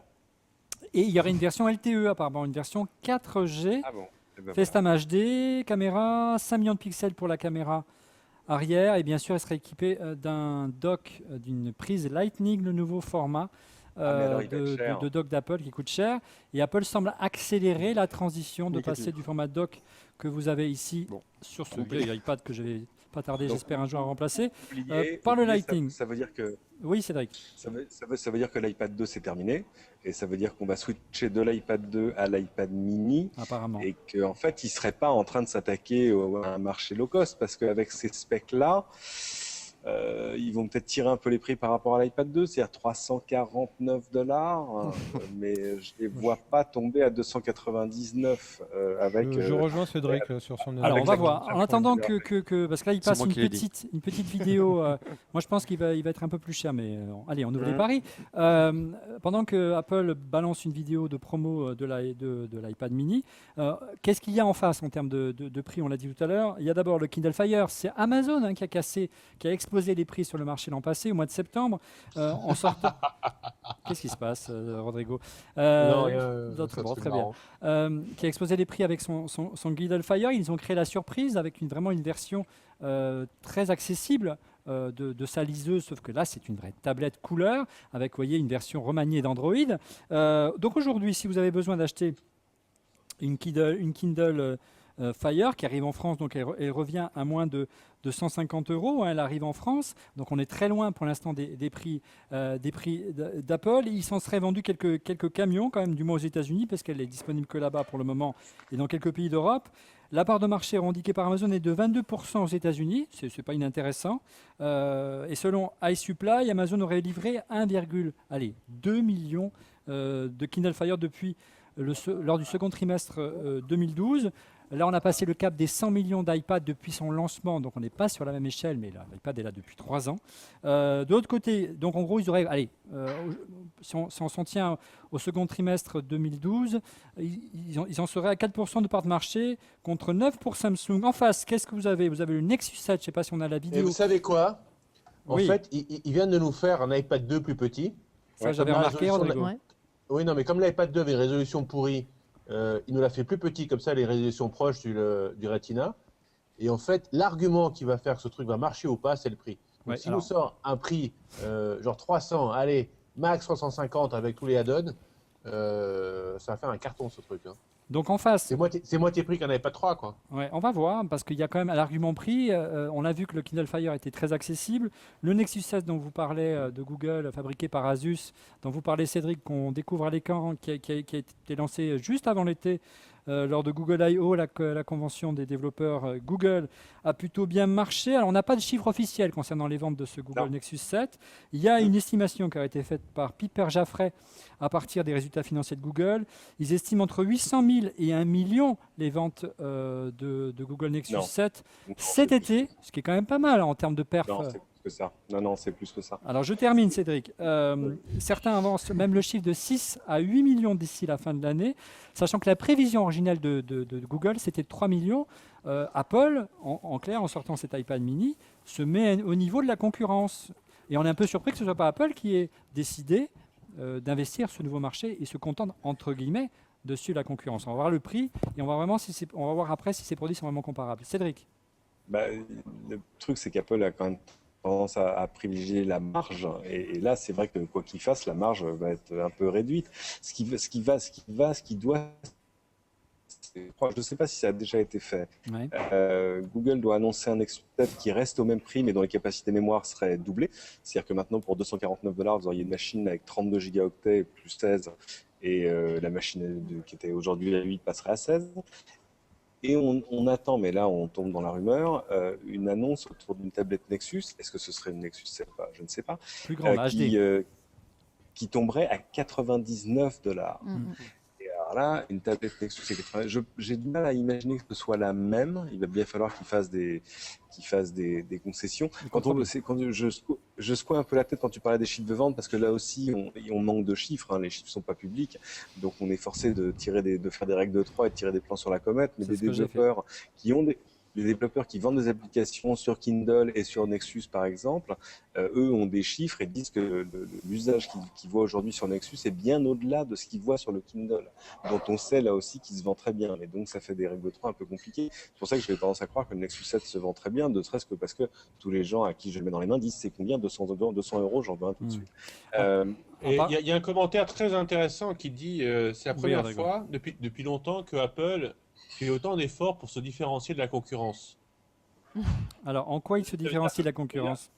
Bah, non, il a beaucoup insisté, tu vois, que 35% de plus de taille d'écran, qu'on lit beaucoup plus les pages web et tout ça. Ouais. Ça montre, D'ailleurs, qu'ils sont en train on de se faire a grignoter des un petit réactions peu, tu vois, les là-dessus. talons. Simplement Ouais. parce que c'est peut-être la première fois qu'ils arrivent en deuxième sur C'est ce un genre peu de ce que marché. je disais. On a des réactions Fanny. d'ailleurs sur Twitter là-dessus. On nous dit qu'en effet, une telle comparaison face aux concurrents, c'est peut-être justement pour montrer qu'on va peut-être s'aligner sur les prix. D'ailleurs, on n'a pas encore parlé de la taille mémoire, a priori, si je ne m'abuse. Ouais, on a une info Non. sur la taille mémoire, j'ai pas vu, non? Non, C'est on peut-être n'a là pas la gamme. différence qui va se faire par rapport à la concurrence. On sait que le Kindle Fire commence à 8 Go, pas grand-chose. Ah, Qu'il il y existe a de la couleur. Annonce du prix dans quelques secondes. l'annonce du prix dans quelques Ouais, il y secondes. a Roulement une de nouvelle tambour. smartphone. 329 $329, ça correspond. Si on peut remettre le Et en slide. couleur. hein. C'est entre les deux. Ouais, c'est entre les deux. Si on peut remettre le slide de tout à l'heure, à savoir la gamme de prix d'Apple aujourd'hui au niveau des iPads, comparé à l'iPod Touch et la concurrence. Boum, elle est là. On a bien fait de la faire, cette petite infographie. Elle permettrait d'y voir un peu Mais plus t'as vu clair. que tous les enfants vont en avoir un pour Noël. Hein. Bah tiens, $329, ils sont riches les enfants. Donc là, c'est Tous les les prix en enfants euros. du Hein. quartier, là, Alors s'il vous plaît, un peu d'attention. Une Nexus. Pas Puis, tous en même temps. du 7e Alors là, aussi. s'il vous plaît, messieurs, vous avez à l'écran donc à $329, ça prendrait la place. En gros, ce serait légèrement au-dessus de l'iPod Touch 5. Là, vous avez le prix en euros, 329 €. Il est commercialisé aux États-Unis à $299. Donc logique, l'iPad 7 pouces est légèrement plus cher qu'un iPod 4 pouces, mais on pouvait se poser des questions il y a encore quelques semaines. De peu, hein. De peu. Mais la capacité peu, mémoire et- n'est certainement pas la même. Est-ce qu'on a du nouveau concernant les capacités 400 mémoire gigas. 429 pour 32, 519 pour 64. Voilà, sachant que l'iPod Touch 4 pouces, comme par hasard, à 329 € que vous avez vu tout à l'heure, n'existe pas en version 16 Go. Il existe qu'en 32, 64. On se posait la question. Maintenant, on sait pourquoi. Effectivement, si vous voulez un 16 Go, Non, la vraie nouvelle, la vraie info, c'est que finalement l'iPad 2 n'est pas mort. Il le garde dans la gamme ouais, il le continue. à $399 comme avant. Ouais. Bon. Et le produit sera disponible le 2 novembre et on fait partie des pays apparemment. Je vois à côté de l'Autriche, de la Belgique, de la Bulgarie, du Canada et de la République tchèque, le Danemark, la Finlande et la France. C'est bien parti pour le 7 novembre. J'ai déjà oublié la date, excusez-moi. Moi, il y a un truc qui m'étonne quand même. Hein. Ouais. c'est que les gammes des produits chez Apple étaient traditionnellement, Faudrait étaient traditionnellement extrêmement lisibles. Ouais. Et là, sur toutes les gammes, c'est de moins en moins lisible. On a le On MacBook est Air, d'accord. entrée de gamme, léger, tout joli, super, qui est vachement bien. Après, on a le MacBook Pro et on a le MacBook Pro avec écran Retina. Madame Michu, elle ne sait pas ce que c'est que l'écran Retina. Moi, j'aurais supprimé le MacBook Pro tout court ou alors l'avoir fait en option, pas le rajouter comme une entrée dans le truc. Là, c'est pareil, on garde l'iPad 2, l'iPad 3, l'iPad 4, on a 3, on a l'iPad mini. L'iPod ça- Touch. Et l'iPod Touch, ça commence à faire beaucoup trop de choix. Hmm. Et c'est bizarre dans la politique marketing d'Apple, ça va revenir les mordre aux fesses parce que c'est pas terrible. Moi, je vous j'avais dis, dit on au-dessus de apprend- 300 on va $, faire hein, comme je chez suis content. Samsung, hein, ils vont faire des machines à laver, vous allez voir. Alors, en résumé, Alexandre, donc l'Apple Mini sera vendu à partir de quand? Le 2 novembre, c'est bien ça? Donc, alors, la version précommande Wi-Fi. ouverte le 26 octobre et Ouais. ensuite la période de commercialisation va s'étendre dans le monde dans les 3 semaines suivantes. Le 2 novembre, ce sera étendu à une autre partie du monde. Et donc, on l'a dit à partir de 329 $ pour 16 Go en version Wi-Fi. D'accord. Et apparemment, il y aurait également une smart cover au format de l'iPad mini. Donc là, il y a une démo actuellement des applications, notamment de GarageBand sur l'iPad. Alors, est-ce qu'on peut véritablement considérer ce produit comme un concurrent des Kindle Fire, messieurs, ou du Nexus Non, mais 7? Cédric le Kindle Fire, c'est une mauvaise machine, c'est ça le problème, c'est que c'est une machine lente. Je Il y a parle pas la d'une version machine HD qui est graphique. arrivée entre-temps, hein, Cédric. Oui, mais elle est plus grande, 8 pouces 9, enfin c'est un peu Et elle est hybride. commercialisée à 249 $, hein, je crois. On va le comparer à, je pense que là encore, c'est le Nexus 7. Et c'est des choses 199 qui sont- $, pardon, pour la Kindle Voilà, Fire HD. 199 $. Oui, bien sûr, c'est un concurrent des machines 7 pouces. Ça y est pas. Voilà, la différence de prix, bah, je ne sais pas comment les gens vont le gérer. Mais c'est pour ça que je vais attendre le 29. Google a un événement, enfin Android a un événement à New York. Je pense Ouais. que là, il va se passer pas mal de choses. On sait qu'il y aura un nouveau smartphone Nexus, un Nexus 4 dont on dit qu'il serait fait par LG, mais il y aura probablement aussi une tablette, mais qui pourrait être une 10 pouces faite elle par Samsung avec une résolution supérieure à celle du Retina. Donc je te dis, le mois d'octobre, il est fou. Oui, la concurrence est vraiment exacerbée. Et Emmanuel, peut-être des annonces autour de petites tablettes. Donc là, Ouais. on comparera un comparable. Mais alors que moi, Tim Cook est de moi, retour moi, sur je suis pas scène. mal. Moi, je pense qu'Apple est allé chez Monoprix au rayon vêtements pour enfants. Et donc maintenant, il y a des manteaux rouges Ouais. pour 1 an, 2 ans, 3 ans, 4 ans, 5 ans, 6 ans, 8 ans, 10 ans, 12 ans, 14 ans. Après, tu passes au rayon homme. Moi, je propose qu'on se donne d'ores et déjà rendez-vous pour le mois de mars pour le lancement de l'iPad mini Retina. Puisqu'il ne manque plus que ça dans la gamme. Et je dis ça en rigolant. Non, mais non, non, non, A6, iPad mini Retina A6. A6X, attention, déconne pas. Ouais. Et, Un petit mot un petit mais mot- non, mais ce serait vachement bien, un iPad Ouais, mini Retina. un petit C'est mot pas- d'Emmanuel c'est pas- ici à Et qui ce Saint-Ouen. serait le gorgeous, revolutionary, le Laissez meilleur iPad parler mini qu'on ait Emmanuel Paquette. C'est pas Emmanuel, à toi. Non, juste la tendance aussi, alors je sais pas si ça sera la vraie tendance, c'est les smart covers avec un clavier intégré dedans. C'est ce qu'on va voir chez Microsoft Windows 8 avec la Surface Cette semaine. à la fin de la semaine. C'est ce qu'on a vu avec Arcos qui a essayé de se positionner dessus. Et pour l'instant, on voit bien que Apple veut pas du tout y aller là, parce que je suppose de crainte de phagocyter les ventes de sa gamme portable. Hmm. Et l'idée, c'est vraiment de toujours séparer la tablette de l'ordinateur, là où Microsoft veut brouiller les frontières. Ballmer le disait lui-même, une tablette, c'est un ordinateur c'est une tablette. Donc on va voir un peu dans les différentes approches philosophiques qui va Là, je gagner. suis pas des fois à Steve Ballmer. Mais... Ah, il s'est souvent trompé. Ouais. Oui, c'est vrai. Alors, parlons de Microsoft, justement. C'est quand même étonnant au moment où le marché bascule plutôt vers l'entrée de gamme et des produits plus accessibles. Microsoft, lui, se lance sur sa propre marque, plutôt sur des produits plus haut de gamme avec des tailles d'écran supérieures, messieurs, dames. Oui, avec des tailles d'écran qui sont plus celles du laptop, en fait. Mais attends, c'est la machine dont tu rêvais, Olivier. T'imagines, voilà, enfin, tu vas avoir un Moi, je voulais un portable iMac avec- tactile, Cédric. Un iMac tactile. Bah, c'est ça. Ça arrivera Ah ouais, un jour. non, Ah, mais ça, à c'est 27 plus, ça, pouces. c'est mort. Ah si, je pense pour février prochain, c'est bon, tu vas l'avoir. Maintenant que chez Apple, ils ont lâché les freins, si tu veux, tout est possible. Bon, ça va être assez compliqué de suivre le rythme maintenant chez Apple, hein. Il y avait, vous le savez, traditionnellement une mise à jour par an majeure par génération, par famille de produits. Là, ça s'emballe un petit peu. Ça veut peut-être dire qu'il y aura des iPhones intermédiaires qui vont arriver. Je ne pense pas qu'il y ait vraiment urgence.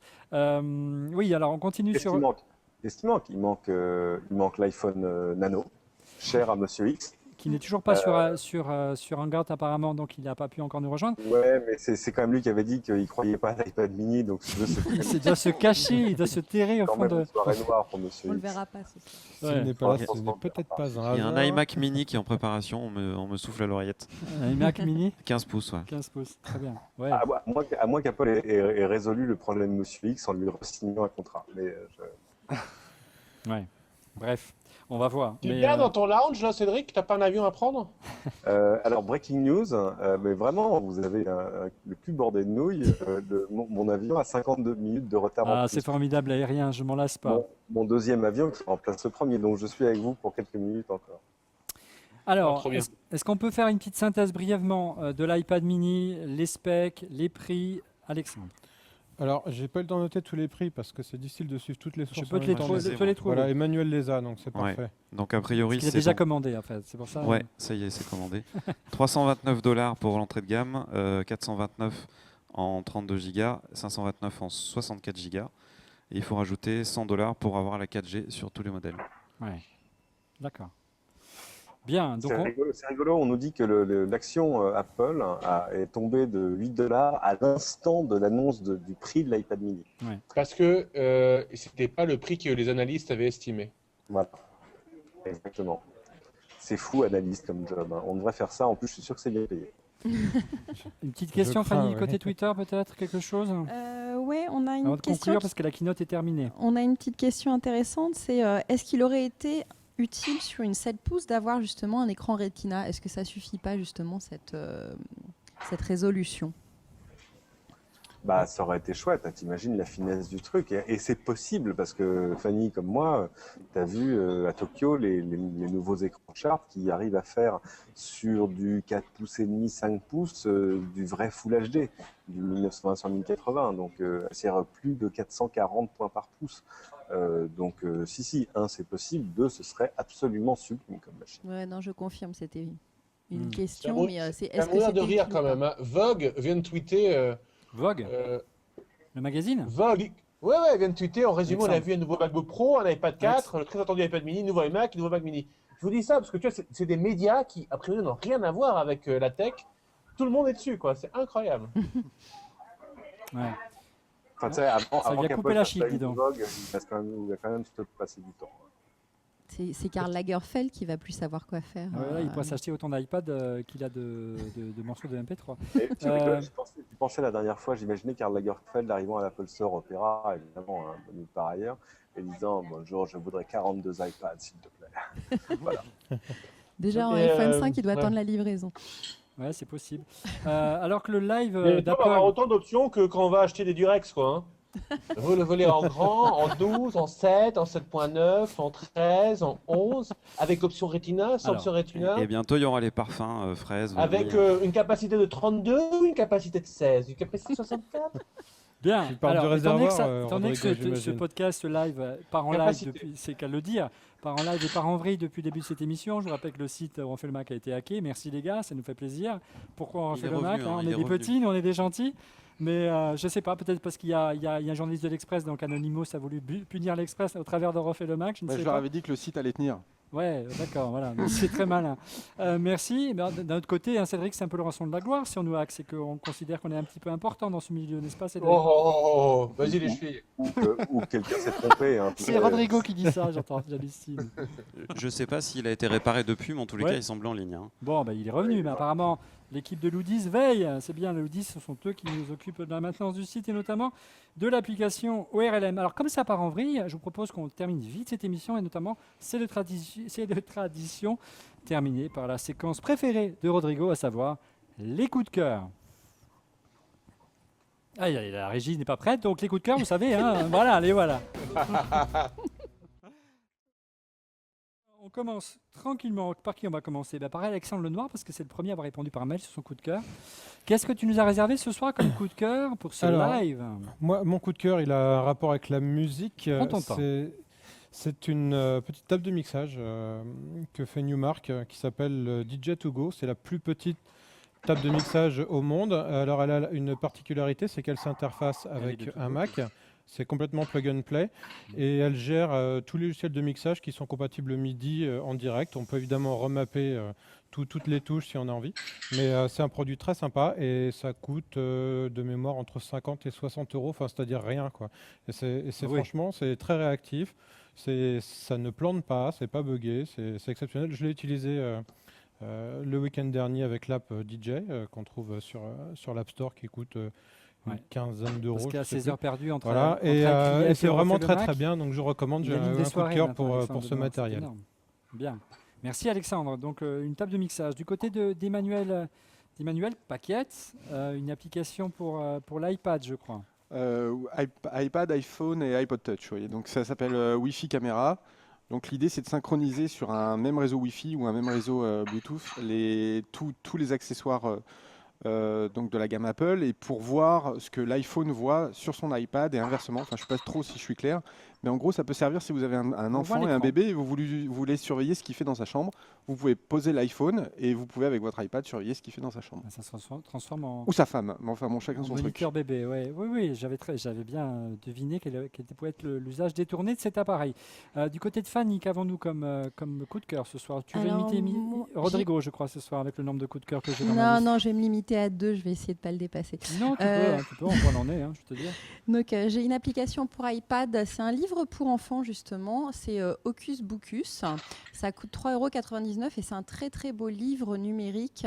On peut avoir le son où on peut lire l'histoire à son enfant et on tourne les pages et il y a des petites actions. Là par exemple, il faut gratter le ventre du hibou. Et, alors il y a plein de langues, c'est en chinois, voilà. Donc ça c'est une super belle application pour passer un bon moment avec ses enfants. Et sinon, l'autre coup de cœur, c'est une exposition qui a été organisée et qui a été réalisée par Olivier Ezrati, qui est un de nos confrères, qui fait des superbes analyses en général du CES. Ça s'appelle Quelques femmes du numérique. Il va à beaucoup de conférences et il a pris en photo 200 femmes du numérique. C'est un malin, Emmanuel. Voilà. C'est un malin, je Oui, tiens mais à le c'est un dire. très bon photographe. J'ai la chance de faire partie de ces 200 femmes. tiens. On n'est pas beaucoup, finalement, 200 femmes sur toutes celles qui sont là présentes en France. Voilà, donc c'est une expo qui a lieu jusqu'à mi-janvier et c'est 13 rue Vivienne dans le 2e arrondissement. Bien. Du côté d'Emmanuel Pampuri, vraiment un produit dans ton domaine d'activité préféré, à savoir les caméras. Oui, alors moi je vais pas parler de choses avec des pommes dessus, mais C'est pas loin. d'un nouveau boîtier qui fera une très très bonne extension pour mettre des belles images dans votre Mac. J'ai eu la chance de travailler avec Panasonic sur l'élaboration de ce boîtier, donc qui est le GH3, qui sort d'ici 3 semaines. Voilà, j'en suis fier et c'est vraiment du concentré de haute technologie. C'est un produit 100% hybride qui est fait à la fois pour filmer et pour photographier. Donc c'est un hybride, comme on dit, objectif interchangeable, avec un capteur micro 4 tiers, un écran tactile, presque aussi bien que sur un produit Apple. Et voilà, je suis fier d'avoir participé à l'élaboration de ce produit. Ça fait des très très belles images et je pense que Panasonic, qui avait été un peu frileux pour aller attaquer le marché professionnel, avec ce produit va justement passer un cap. Aussi bien pour la photo que pour la vidéo, notamment pour tourner Exactement. en Full HD et pour tourner, pourquoi pas, des longs métrages. Allez, Rodrigo, ça va être ton tour. Vas-y, dégaine tes coups de cœur. Mais non, il y a Cédric qui va prendre un avion. Ben, Cédric, je ne sais pas s'il a eu le temps de préparer. Si, il y en a un. Il y en a Merci, un. il y en a un. Ah, bon. Mais j'ai toujours un petit truc en réserve pour toi, Olivier. Merci, mon chéri. Si vous l'avez raté, c'est le seul. Coup de cœur Inside de la Apple. semaine pour moi. C'est Inside Apple, le bouquin d'Adam Lachinsky, qu'on a eu chez Fortune, qui est sorti chez Duno en version française. Je suis pas d'accord avec la traduction. Je trouve que c'est pas très bien traduit par endroits. Enfin, il y a des expressions littérales. Comme souvent. Comme souvent, qui auraient pu être un peu mieux traduites, mais c'est pas grave. J'ai rencontré l'éditeur, donc le prochain bouquin sera très bien traduit si je le fais. Voilà, donc ça c'est dit. Voilà. Et allez le chercher en français ou en anglais, parce que par contre le contenu lui est absolument passionnant sur l'organisation du travail à l'intérieur d'Apple, sur tous les principes de management. certains qui existent. Alors, je suis pas d'accord avec le sous-titre quand on dit dans les coulisses de l'entreprise la plus secrète du monde, parce qu'il y a des entreprises encore bien plus secrètes que ça, mais celles-là, vous n'en entendez pas parler. C'est comme ça qu'elles sont secrètes. Vous voyez ce que je veux dire? Ouais. Et il faut toujours se dire, quand on fait des tours dans la Silicon Valley, il y a plein de boîtes dont on ignore jusqu'au nom. On voit 400 personnes, 400 voitures sur le parking. On dit, elles doivent faire de la techno, mais on ne sait pas ce qu'elles font. Ça, c'est des boîtes vraiment, vraiment secrètes. Mais quand même, ça, c'est assez passionnant. Et voir justement la hiérarchie des gens à l'intérieur d'Apple, qui est assez différente du reste du monde, vu par un journaliste qui est ni un technologiste, ni un fanboy, mais quelqu'un qui connaît déjà le reste du business, au moins à l'américaine. Inside Apple, Adam Lashinsky, c'est chez Duno. Merci Cédric. Rodrigo, tu peux maintenant dégainer tes coups de cœur. Vous en voulez combien? Bah, écoute, moi je sais, hein, 1, 2, 3, 4. Ah, et j'en ai un surprise. Ah bah non, on peut pas l'illustrer si tu l'as fait surprise. Non, mais est-ce que vous avez vu l'invitation pour la keynote d'aujourd'hui? Oui. On l'a Oui. même vu en vidéo, oui, oui. Et Cédric a dit on parlait un petit peu d'art comme ça, non? Ouais. Je vais vous parler un petit peu d'art. Est-ce que le nom de Damien Hirst vous dit quelque chose? Ah, alors attendez, si on est en train de partir dans la grande série des questions rhétoriques de Rodrigo, je crois que je vais y aller parce que moi j'ai un avion à prendre. Je vous en passe. Merci Vous connaissez Cédric, Damien bon Hirst? retour. Bon, c'est un artiste contemporain rigolo qui fait des choses rigolotes et qui fait, par exemple, plein d'œuvres d'art modernes très contemporaines, donc en forme de médicaments. Vous pouvez passer un truc là pour montrer à quoi ça ressemble? Oui, c'est prévu, voilà, c'est à l'antenne. Ouais, non, il faut montrer les médicaments. Ah bah écoute, bon, c'est pas grave, continue. Ah là là là là, je vous Faut avais nous envoyé préciser, ça et nous, tout. hein. Nous, on est bêtes et disciplinés, on nous passe un lien, on diffuse le lien. Bon, Allez, mais c'est comme Rodrigo. les pastilles, vous voyez des deux couleurs. Eh ben, Beats, vous savez, Dr. Dre, cette marque qui fait des écouteurs, maintenant a sorti une boombox qui est assez mignonne et qui m'a tout de suite rappelé Damien Hirst, et qui Ouais, est très rigolote, et ouais, qui s'appelle donc la Beats Pill. ouais. Et voilà. Et juste pour la forme, parce que c'est un clin d'œil quand même à un artiste contemporain, je trouvais que c'était rigolo. Allez, deuxième coup de cœur. C'est pas une application pour une fois, c'est même pas un programme que vous pouvez télécharger, c'est juste un site qui est très très joli, qui vous permet de faire des infographies. Vous voyez ce que c'est les infographies? Oui, à peu près. Eh ben, si vous ne savez pas, vous n'avez qu'à aller voir sur Visually, visual.ly. Ah, bien. C'est comme le YouTube qui fait plein d'infographies. Et pour faire des infographies online, c'est vraiment très très joli, c'est vraiment bien foutu. Et c'est européen, monsieur. Infogramme, ça vous permet de faire très facilement des infographies. Moi, j'adore, je trouve ça super. Et je propose que pour la semaine prochaine, monsieur Olivier Friguera nous fasse les stats de ce soir en infographie. Ce serait Ouais. cool, non? Oui, on verra si avec le site qui est tombé, je suis assez inquiet pour les stats, mais on verra bien. Allez, dernier coup de cœur. Allez, ça c'est un vrai coup de cœur, c'est vraiment top. Vous vous souvenez, je vous avais présenté l'ampoule Wi-Fi de toutes les couleurs Ouais, c'était chouette. sur un site qui permettait de financer des projets et des idées folles, qui s'appelait Kickstarter. Et bien cette semaine, je vous ai trouvé un autre truc qui est génial. Le Romo, c'est un petit robot, ça va plaire à Fanny. C'est un petit robot sur lequel vous branchez vos comme devices c'est mignon. tout dernier. L'iPhone 4, l'iPhone 4S, l'iPhone 5, ça ne marche pas encore parce que ce n'est pas le même connecteur, mais également votre iPad de 4e génération. Je veux Eh un. bien, branchez sur le petit robot. Vous pouvez demander avec, en gros, n'importe quel truc qui marche sur Mac. Et eh ben, ça a été financé. Ils voulaient avoir 100 J'aime 000 beaucoup la dollars pour dame, financer. Rodrigo. Oui, eh ben, ils ont levé à ce jour 112 000 dollars. Le petit robot vaut 150 dollars. Ouais. C'est génial. Allez voir la vidéo sur le site, c'est vachement rigolo. Ils vont l'ouvrir en API aux développeurs pour permettre de faire pas mal de choses dessus. Je trouve que c'est très très malin. C'est très très malin de travailler dessus. Ils en sont à leur deuxième itération. Les mecs racontent leur histoire, comme ils ont shippé les premiers faits à la main, soudés à la main, puis après ils sont partis en Chine et les galères ont commencé. Mais je trouve ça super le Romo. Et puis mon dernier coup de cœur, c'est pour quelqu'un en particulier qui se reconnaîtra. Voilà. D'accord. Je vois de qui tu veux parler et on l'embrasse aussi. De mon côté, j'ai droit à des coups de cœur. Et c'est des coups de cœur qui vont permettre de faire un petit peu de sport à l'intérieur. Il commence à faire un peu frisqué sur Paris. Il a beaucoup plu, donc pour faire du vélo, c'est un petit peu compliqué en ce moment. Un vélo d'appartement un peu particulier dans la mesure où il est compatible avec l'iPad. C'est l'iCept Bladez, un peu difficile à dire. Ils font plein d'accessoires, notamment ce vélo, vous le voyez. Et bien sûr, vous pouvez le commuter avec les applications de sport qui vous permet d'avoir votre consommation d'énergie et tout le nécessaire pour suivre des parcours et pourquoi pas dans l'avenir faire des étapes virtuelles du Tour de France. C'est d'actualité. On verra. Ça vaut autour des $500. Ça se trouve notamment sur le site d'Amazon. Donc c'est pas donné, mais c'est assez amusant et je pense qu'il y a des choses intéressantes à voir de ce côté-là.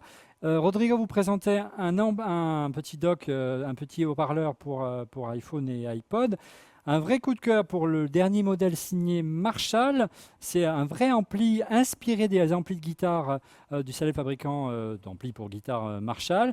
C'est pour fêter, sans me tromper, les 50 ans de la marque. C'est une édition limitée, donc elle sera très difficile à trouver. Elle sera autour des $250. Pour l'instant, elle n'est en vente qu'aux États-Unis. C'est une vraie merveille. Je ne sais pas si on peut revoir les images, parce que c'est vraiment un beau produit.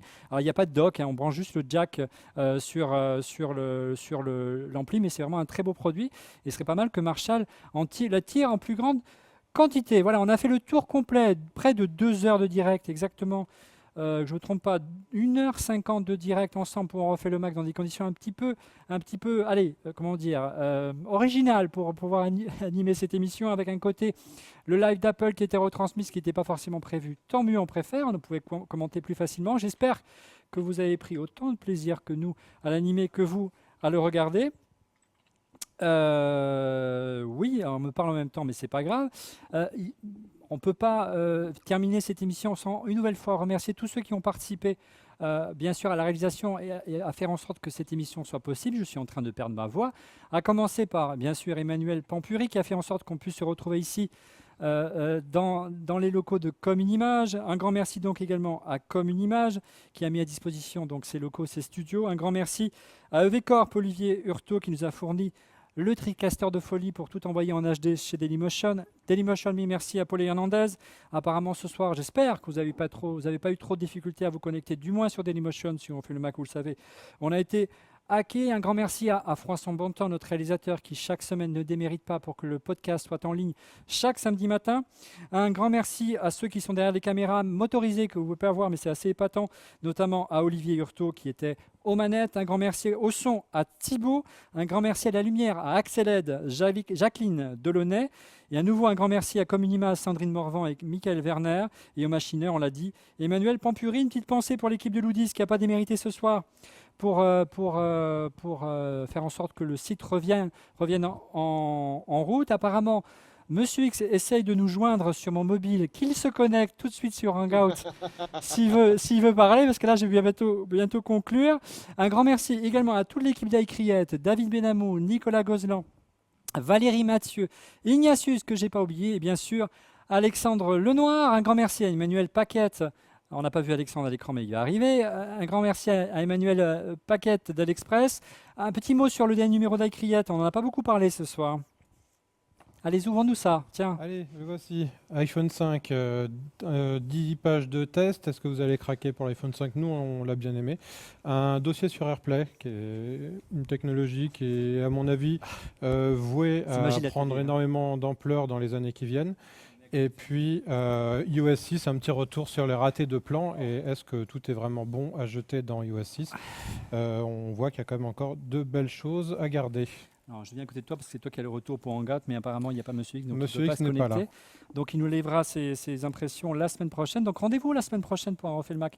Un peu plus facile à réaliser, donc en différé, bien sûr, chaque samedi, sur onrefaitlemacom, sur Dailymotion, YouTube, Vimeo et iTunes. Merci pour votre fidélité. On n'a pas forcément les chiffres d'audience. On espère qu'ils ont été beaux. Ils ont été bons et beaux. On vous les communiquera ultérieurement. Bonne soirée et à la semaine prochaine. Salut! Bye bye.